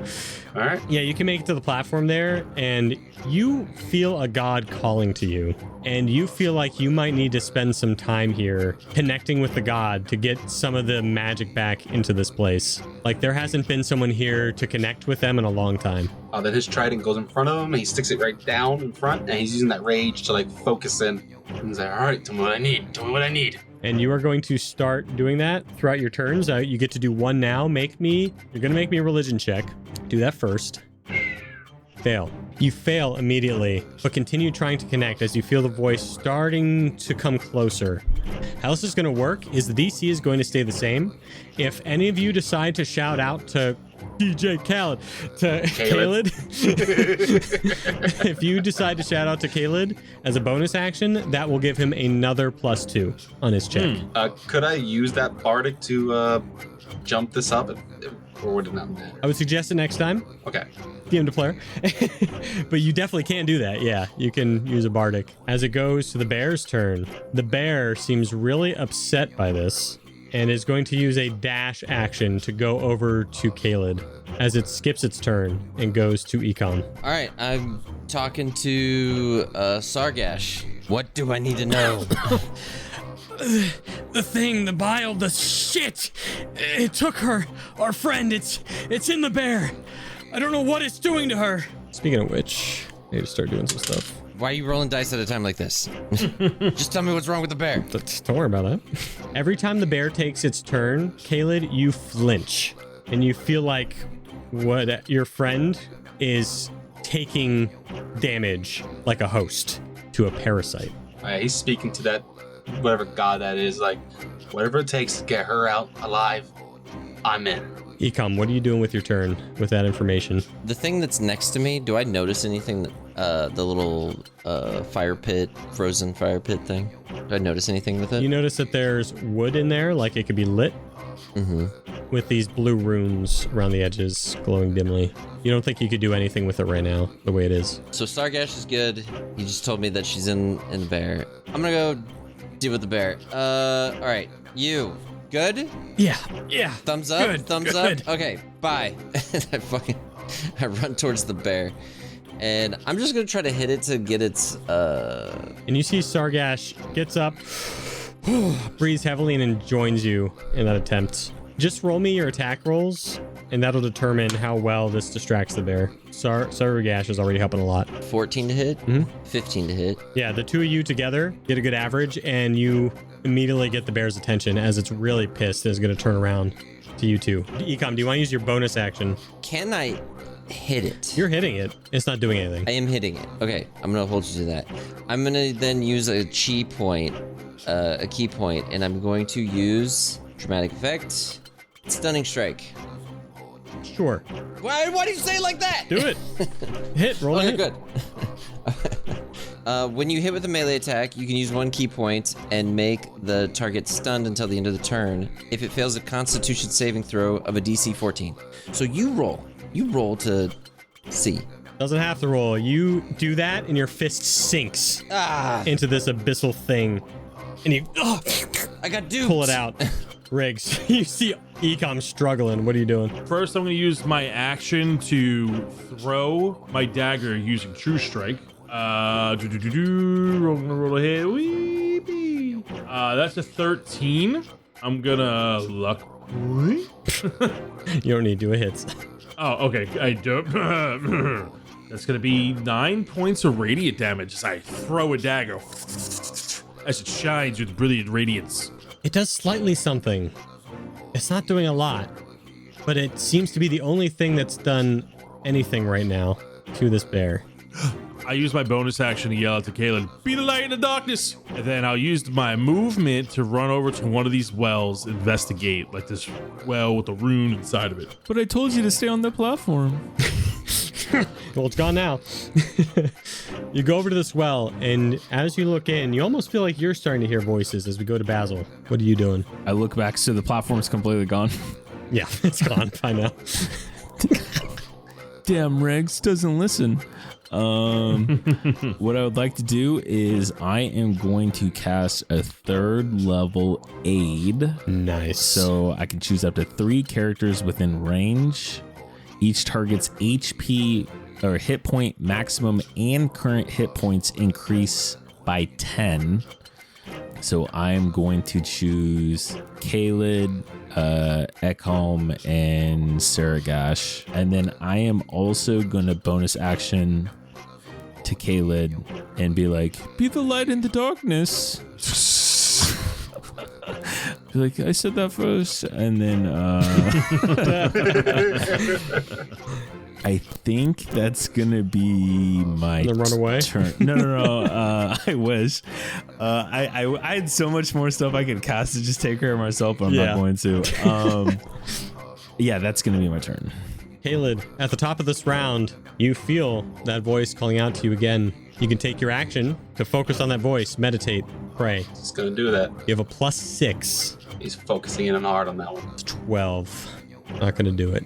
You're struggling, but you feel the voice getting higher and higher. Calied, I would like to lend you my power. Please, use my power. The Bile Bear is mad as it goes to hit Eekhom once with a 17 for 17 points of necrotic slashing damage. It hits Saragash. Down again. Bro, Wait, what do I you just helped what do you. you hit him for? Enough. Silvery It doesn't have a barbs. high maximum, so Oh.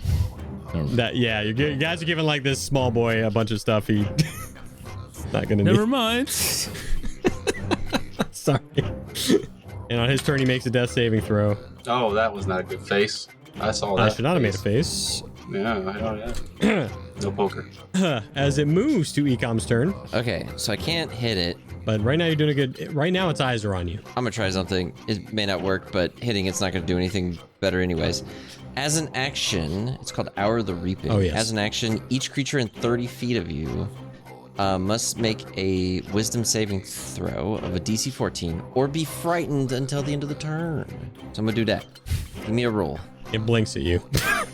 That's what I thought.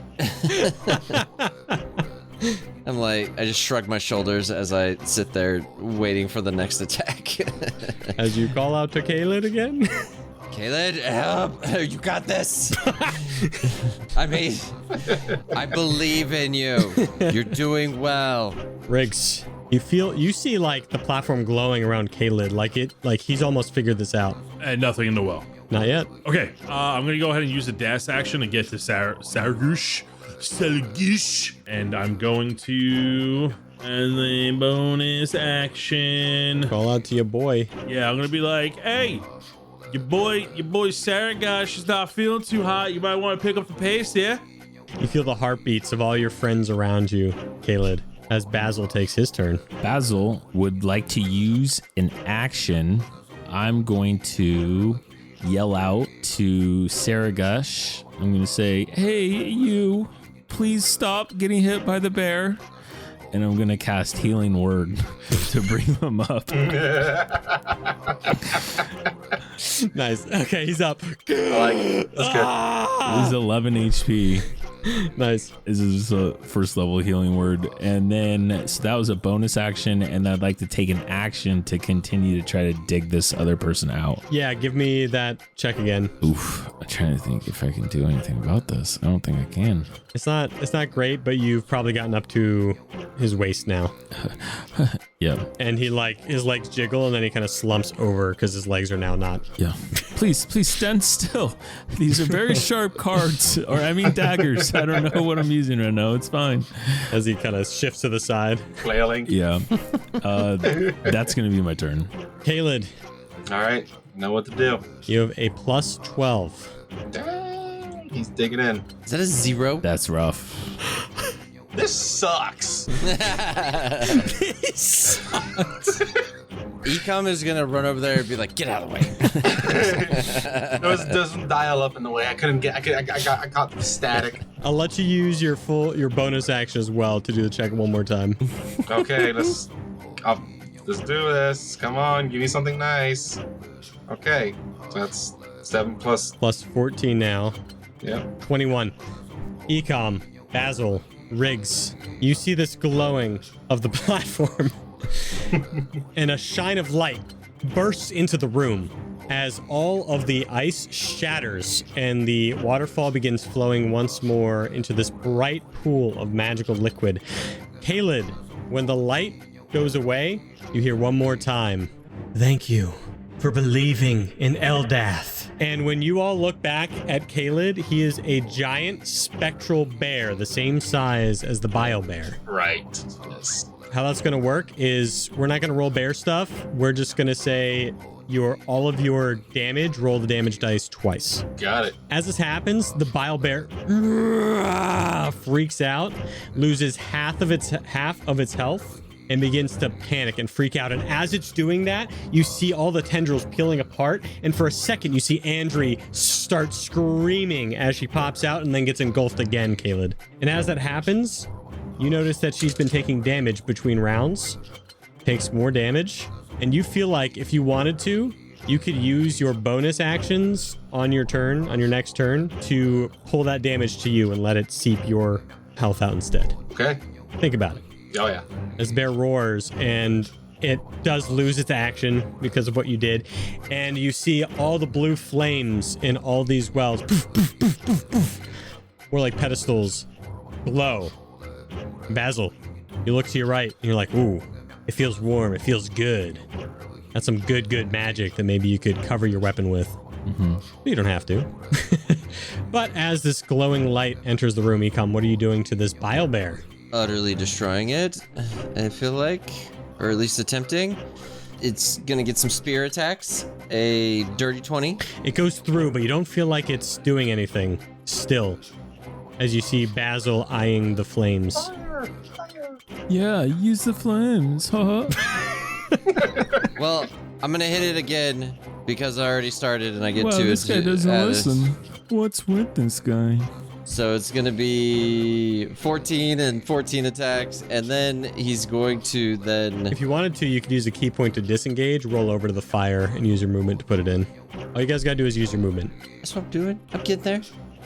I'm using a key point to use a disengage. Wow, great idea, Jared. And then as I disengage, I'm gonna run over to the fire. Yeah, there we go. Ta-da. And as you put your spear into the fire, it covers the spear and then your arms and then your full body, and you feel energized. As you look at Riggs like, let's get this. Riggs, what are you doing? Sargash looks at you, by the way, and goes, I need a break. And he starts crawling away. I'm gonna throw a dagger at the Bile Bear with True Strike. Ooh, that's a 25. So good. That is 14 points of radiant damage. The bear is really starting to look messed up now. And then I sidestep flip to the left. Basil, you see Eekhom getting the good fire. You see Calied now in a spectral bear form. You see Riggs raining down holy energy. What are you going to do to add to this fight? I will cartwheel over to the fountain of magic and dip my deck of cards in there and throw one at the bear. I throw the cause. Yeah, exactly. That's going to be 24 to hit. Oh yeah, that hits. Oh, nice. Max damage. That's 6 points of... It shrieks and takes double of that damage. Nice. Very nice. You're dual wielding daggers, so you can use a bonus action if you want to throw another one. Okay, cool. Let's do that. Cards, but yeah. Cards. 22 to hit. Yep. Okay. So it'd be double, so 6 points of damage again. You see this bile creature split apart. It is no longer a bear form, as the radiant damage has destroyed any of that semblance, and you see that it splits apart into two bile creatures, amorphous, tendrils lashing out, not any true form anymore. Are we able to see which one that Andre goes into? Which is gonna say, give me a perception check, Calied. Yeah, you notice that as the creature split apart, so you see her hand going into the one at the northern end of this cavern, and then gets sucked back in. You three take care of creature A. I'll handle creature B. Haha. And it does go to your turn, Calied. Is it feasible for Calied to go into a rage again because he would have fallen out of it because he didn't attack? I'm gonna say you stayed in your rage with this feat. I mean, I can't swap my wild rage into a bear, or this is gonna stay the eagle. Oh yeah, you can override it with bear, but you won't be able to attack with your offhand. All right, he's gonna rage in and he's gonna run up to that thing. You know, he's gonna do some work on it. I'm gonna use the bardic to make that already hit. I only rolled 10. That's a 17. Oh, hits. Whew.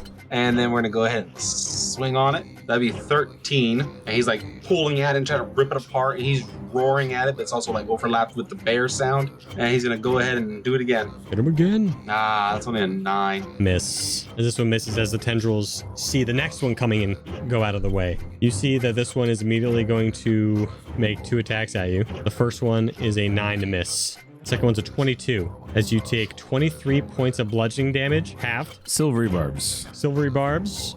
Tell the audience what that does. Yeah, so pretty much silvery barbs was more for the second part. So silvery barbs, the person that I pick has to re-roll, and then they have to take the lower of the 2 rolls. And then I get to choose a different creature that I can see within range of myself, and it gives them advantage on their next attack rolls or ability check saving throws within the next minute. So, yep. So yeah, they have to re-roll that attack. That is going to be a 24. They still take the lower one. Yeah, but yeah, it doesn't matter. Yeah, tough. All right, so that was what then? So 23 halved, that's 11 points of bludgeoning damage because you're raging. Okay. And necrotic damage, that's 18 necrotic damage. I think the bear still halves that. So I think Yeah, so it's 9. So 20 damage total. Not too bad. Okay. Not too bad. All right. And you get advantage next either attack, save, throw, or check that you want to use. As this creature goes up to Basil, Oh no, the split creature. it was a joke. Make me a... This is poetic. As you look at the frozen person next to you, make me a dexterity... a constitution, rather, saving throw. I really should have saved that silvery barbs. Like, fuck.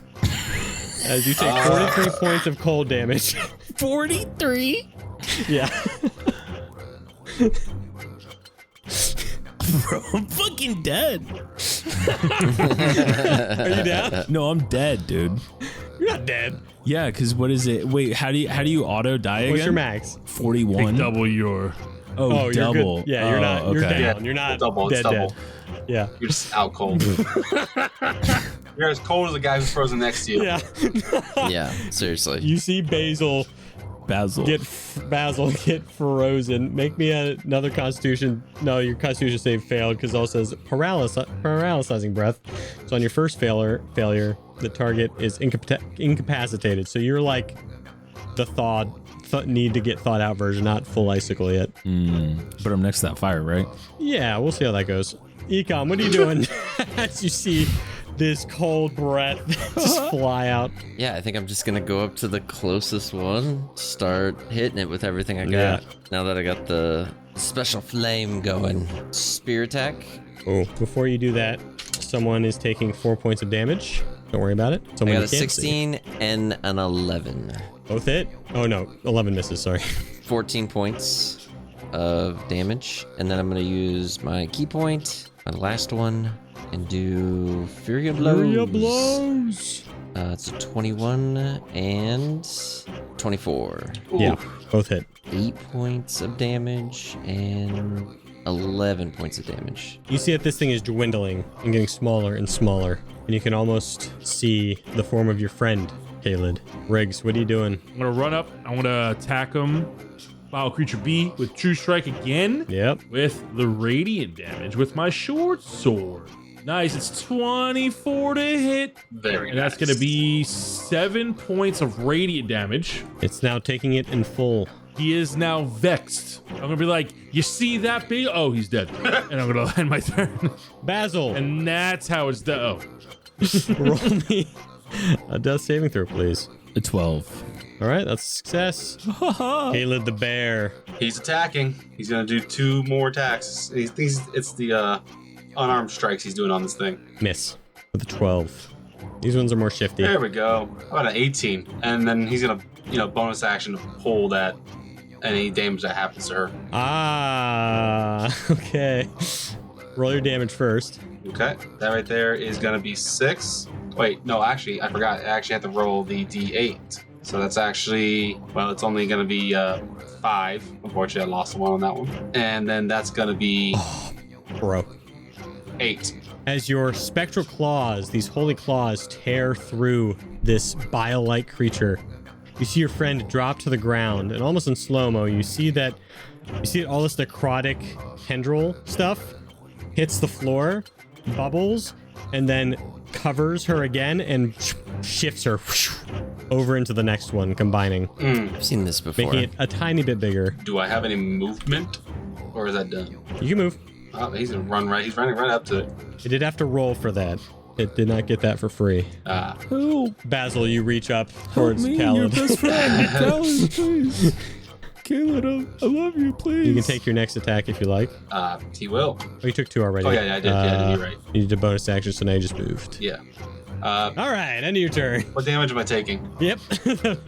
You're going to take, on its turn, 2 points of damage as its host, as you see the tendrils begin to, some fall off and start to seep up into your body. Because you're like floating within this spectral bear form. Mm-hmm. You know what I mean? Yeah. You didn't become the spectral bear, you are floating within it, controlling it. And you take 2 points of necrotic damage. But then it's going to attack you. It's going to recharge its breath, recharges it. But first, it's just going to attack with a 9 to miss. All right. And a nat 1 to miss. Yeah. Noise. Eekhom, you see this thing floundering, scared. For the first time, Yeah. you see emotions in this thing Just bare palmed its chin up to avoid it. on its last leg. Move it in. Guess what? I'm hitting with my spear. Are you now? And I got a nat 1. I'm not hitting with my Your spear. arm falls off. Eekhom, I'm right here. You can't hit again. Your arm fell off. It had to happen once. You have to use your bonus action to pick it up.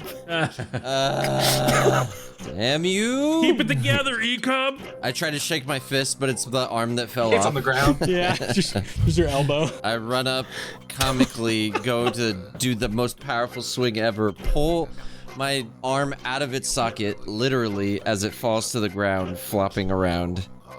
And I use my bonus action to awkwardly pick it up as I stare at the big tentacle monster. Riggs, what do you do as you see Eekhom floundering yet again? Riggs, please.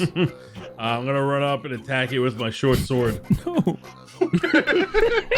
True strike Help. for My best 24 friend. points of damage. For 20-4 to hit. Yeah, my bad. That's gonna be 15 points of radiant damage. Very Nice. nice. Very nice. And then I'm gonna use my bonus action and give Calied Calied. Bardic Inspiration. Nice. Calied. Yep. Basil, roll that death saving throw. My friends, please. Oh, I'm right here. You have combat inspiration, by the way. Nice. Oof, that's a 7. fail. Guys, please.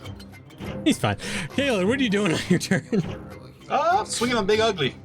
Oh yeah, please do. Gonna swing on this guy again. Oof, that's only a 10. You want to do reckless? I think I will. That's not any better, but it's a 13. That one doesn't work. It's a miss. Yep. Well, I got We get this. to reckless the next one. Yep, I do. So let's go ahead. Let's see what happens. That's better. That's a lot better. That's a 22. Love that. See if you crit. Yep. No, I don't. It's so nice. See if you It's crit only right an now. 18. That's 22. Let's see. I get to hit. I think that's a 4. You said, what's your die? Give me for Roll 2d8s. You're just doubling all your damage dice. So 2d8s plus 4.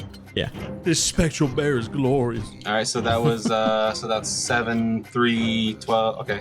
Yep. 12 total damage. And you can use your bonus action because you already used it to start taking in this He's gonna. necrotic energy. All right. Wait. Is it just keeps going, or do I get? You can hit again with a bonus action. Okay, and I'm still gonna pull in necrotic energy still. You're continually doing it now that you used your bonus action. All right. Then yeah, bonus action to swing on it again. There we go. There we go. Love it. There you go. Nice. 2d8. And we're gonna hit that die again. So that is gonna be that's 3 more, I think. I'm going to add all those rages on top of that because we haven't been adding those rages. You 2 were right. plus That's a 2, lot of 4, math. or 8. 8 more damage as this thing is dwindling yet again, looking left and right, looking for a way out. You see all of the ice in the cavern slowly starting to melt away, and it is going to use a last-ditch effort and is going to shoot its cold breath at you guys because it got really, really lucky and got it back. Everybody, please make me a Constitution saving throw. Guys, look out. I want to use one way 16 enough. Oh my goodness! 23. I'm gonna use a luck point. 16. Fail. 23. Eekhom, Oh, here we go. 17. fail. Oh. Biscuits. Welcome to the club. Calied, Yes. you take half of 20 and half of that is 10. You only take 10 damage. Yep. Nice. As you watch Eekhom and Riggs go down, No. Wait, I thought you said 20 damage. taking 40 points of damage because you two failed. No, my no-hit run. I'm down. You see Eekhom and Riggs go down, Well then. but this thing Just me and Sargosh. is looking messed up. Eekhom, death saving throw. Could Caleb call out to Sargosh and tell them they have healing potions? Yeah, you can absolutely do that on your turn. But for now, Eekhom, what are you doing? Nothing. Death saving throw. Sorry, I didn't mean for that to be mean. So I rolled just a d20, Yep. right? Throw me a d20. Flat d20. A 9. Fail. Riggs. D20. Pass. Pass. 11. Basil. If I rolled that one right here, I'm dead. Yep. Drum roll. Imagine the first character you bring into this. It's a 4. It's a fail. Oh. That's 2 fails. Oh, God. Calied, you yell that out and he will definitely go do that. All right. But first, it's your turn. We're gonna keep going with those attacks. Boom. feel like reckless would be pretty great here. Yep. Well, that's 18 right there. Hopefully you get a crit and finish it right now. But he's gonna reckless, so that's 18 right there. He just rolled. We're looking for a crit. Nope, that's gonna be that one. Okay, you're gonna hit on the first one though. Yep. Roll that damage. It's the big round. So that's 8 right there. I do it twice, right? Plus 2 is 10. You said it's twice? Yep, add another Okay. D8. Another 8. I'm gonna swing again. That's a 19. Maybe crit, maybe crit. Let's see. Nah, it's still the same. Good though. I'm gonna do that again because 2 attack. That's a 9. And then we'll do it one more time. That's another 8.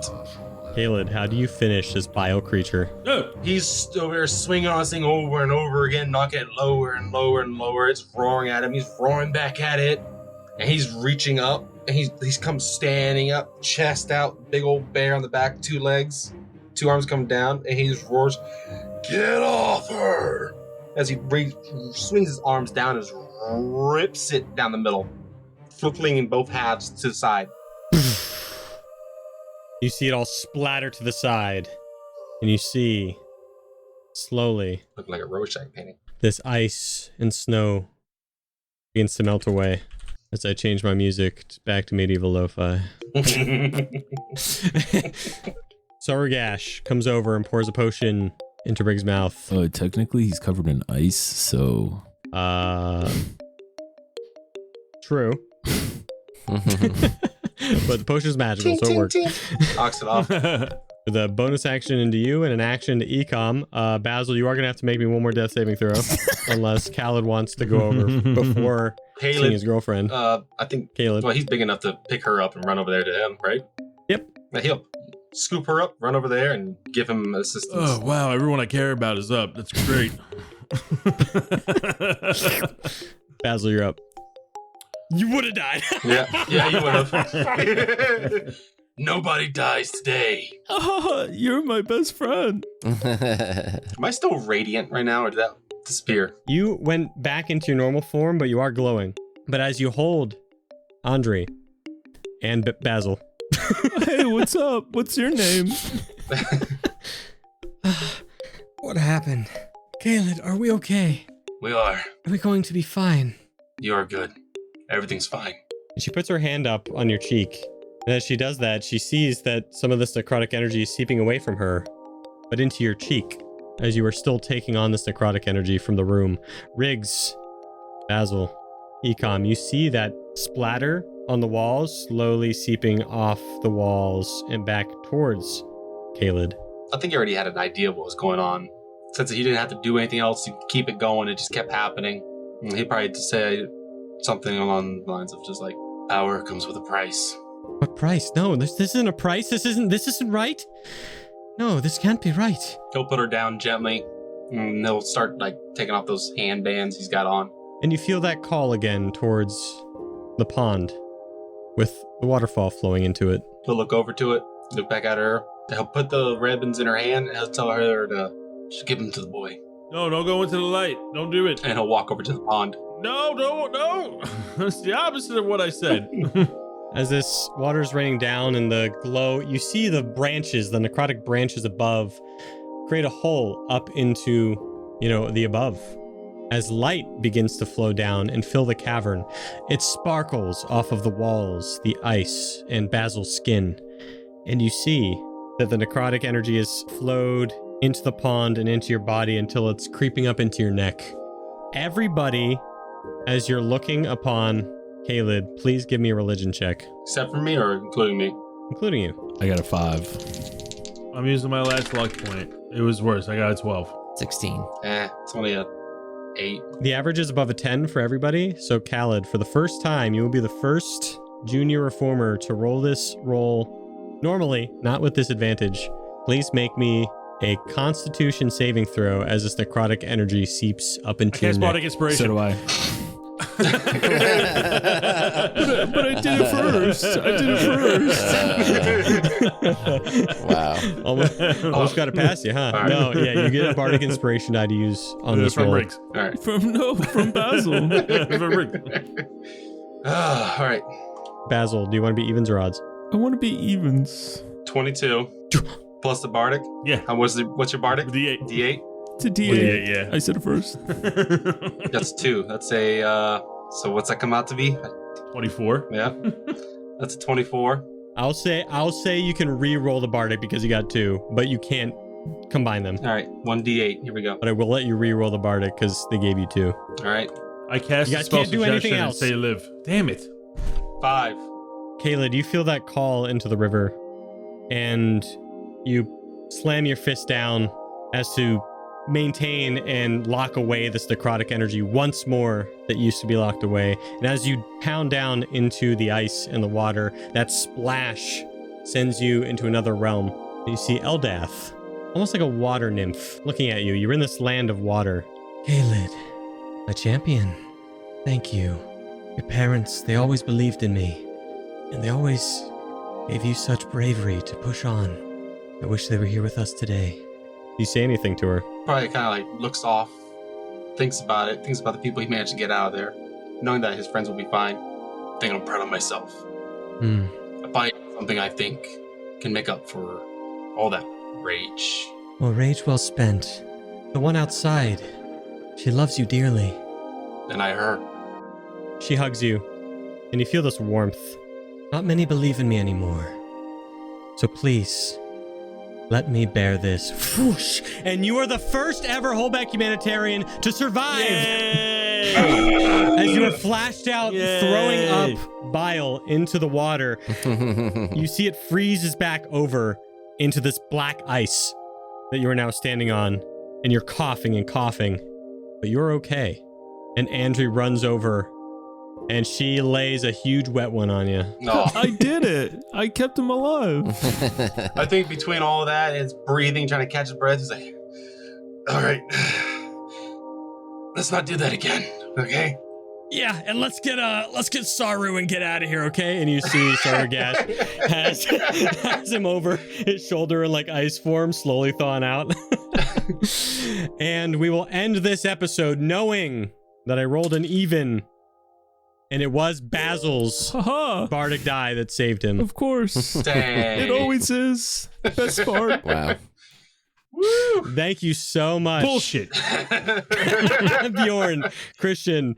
Bjorn in the Discord, but Christian to us today. Absolutely. Thank you for joining us. Yes. That was a blast. Yeah, thanks for playing, man. Oh, this is freaking amazing. Good time. Great time. It was a good time. I loved every I second hope of it this. was This is fun. awesome. It was great. It was great. The bears theme, everything, which is awesome just because nod to Bears. the backstory.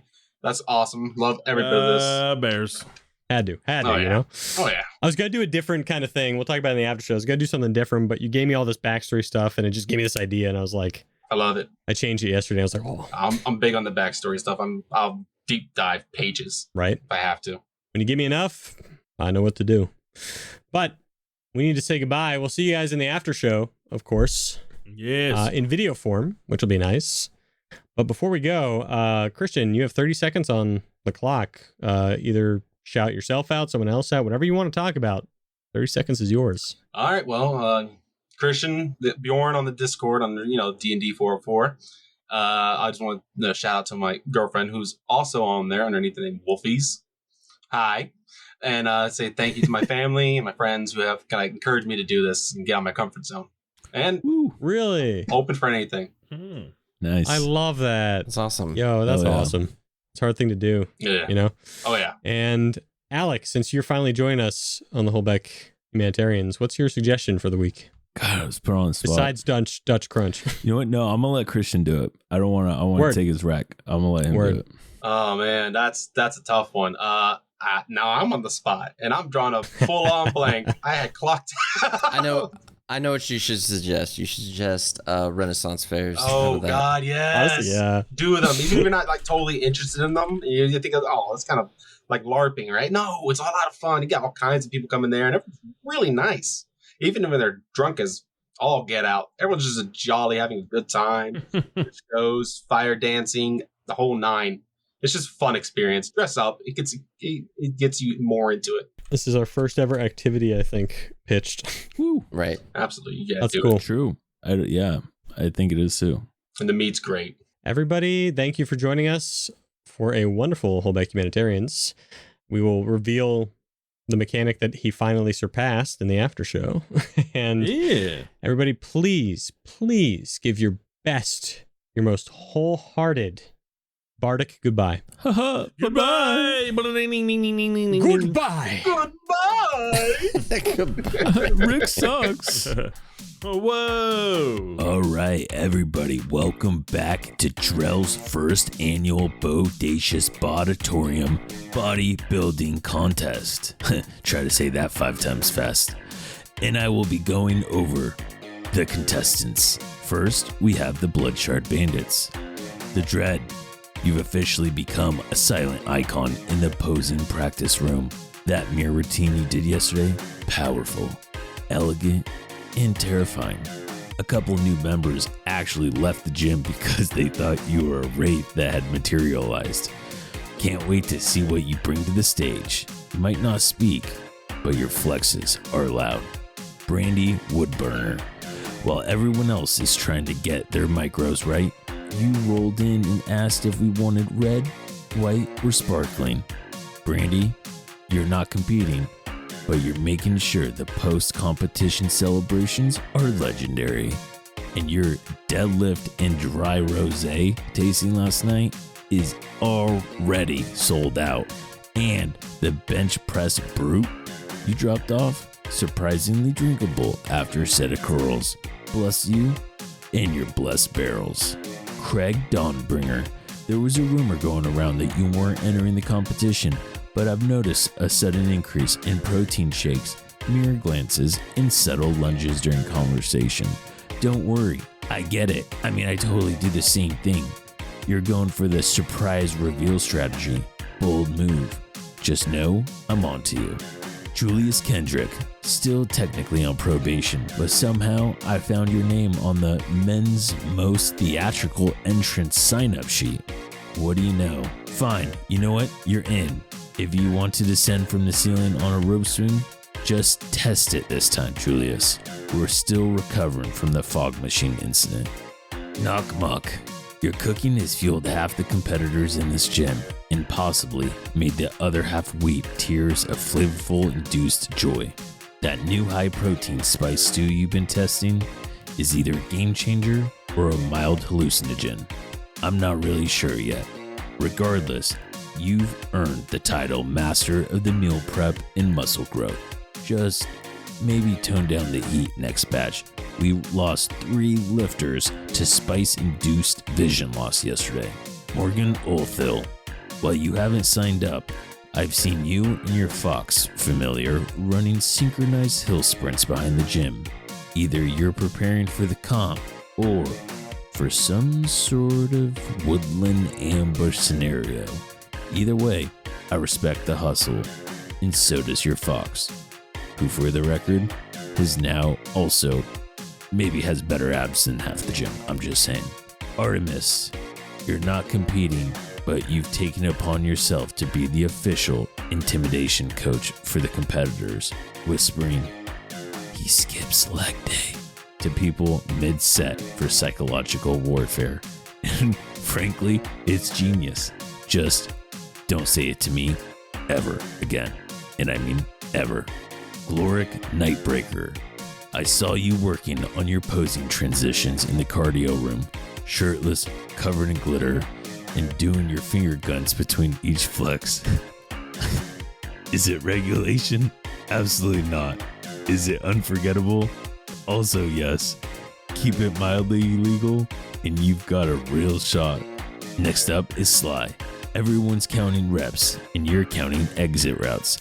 You train like you're pulling off a heist, not a workout, and somehow it's working.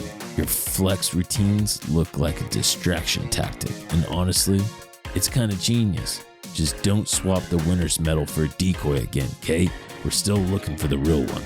Sidget College alumni, David LaChance. I've noticed you just standing off stage during everyone's posing practice, sipping smoothies and whispering critiques like some kind of shredded theater director. Either compete or stop making people question their life choices mid-flex, preferably both. Punk, your guitar-based warm-ups are great, but the gym floor is not your stage. That said, your lat spread power chords have a certain magic, and if you bring that same energy to the posing round, you might just create a new category. Most melodic muscle. Mongo the Yeti Giant. You've begun circulating flyers titled Carbs or Lies, Shred the Bread. While your anti-gluten crusade is noted, we do need to remind you that carbs are kind of important for you, you know? Lifting heavy things and all. At least, let the other competitors eat their bagels in peace. Saint Chaos. The mysterious new supplement powder you've been handing out backstage has been described as tasting like moonlight and danger. If that's legal, I don't even care. Just save me a scoop. Also, your private posing room with fog, lasers, and ambient chatting, very on brand. Chartreuse Vex Shade. The smallest gnome in the gym with the biggest magical flair. I've caught you using sorcery to amplify your lifts, sometimes with unexpected side effects like turning kettlebells into glowing frogs mid-set. Your Arcana enhanced workouts are definitely turning heads. Just try to keep the fireballs away from the treadmills, yeah? Brea's Heroes, Mr. Man with Glass, Charcoal Darts, and D&D Virgin. Your team routine rehearsals for the competition has turned into an elaborate stage play with the fake swords, synchronized flexing, and a villain monologue.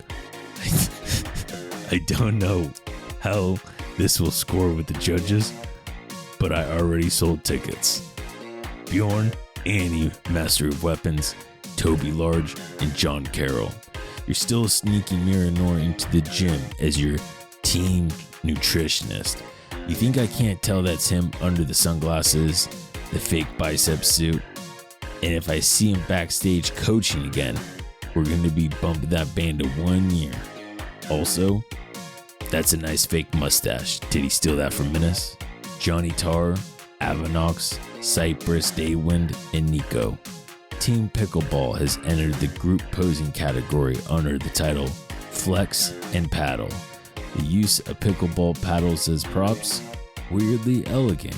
Just remember, if you drop one during your routine, it's an automatic point deduction, unless you can play it off with a powerful pose.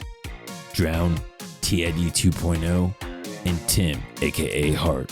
You three are still in training mode, and it shows.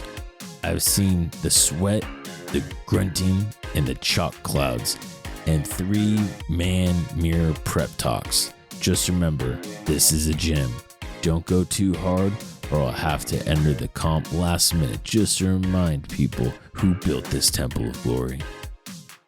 Well, that's it, folks. That's your contestants. Thanks again to everybody here in the Botatorium family. Keep lifting, flexing, and occasionally glowing with unnatural energy. The competition is coming. Stay swole. Drell out.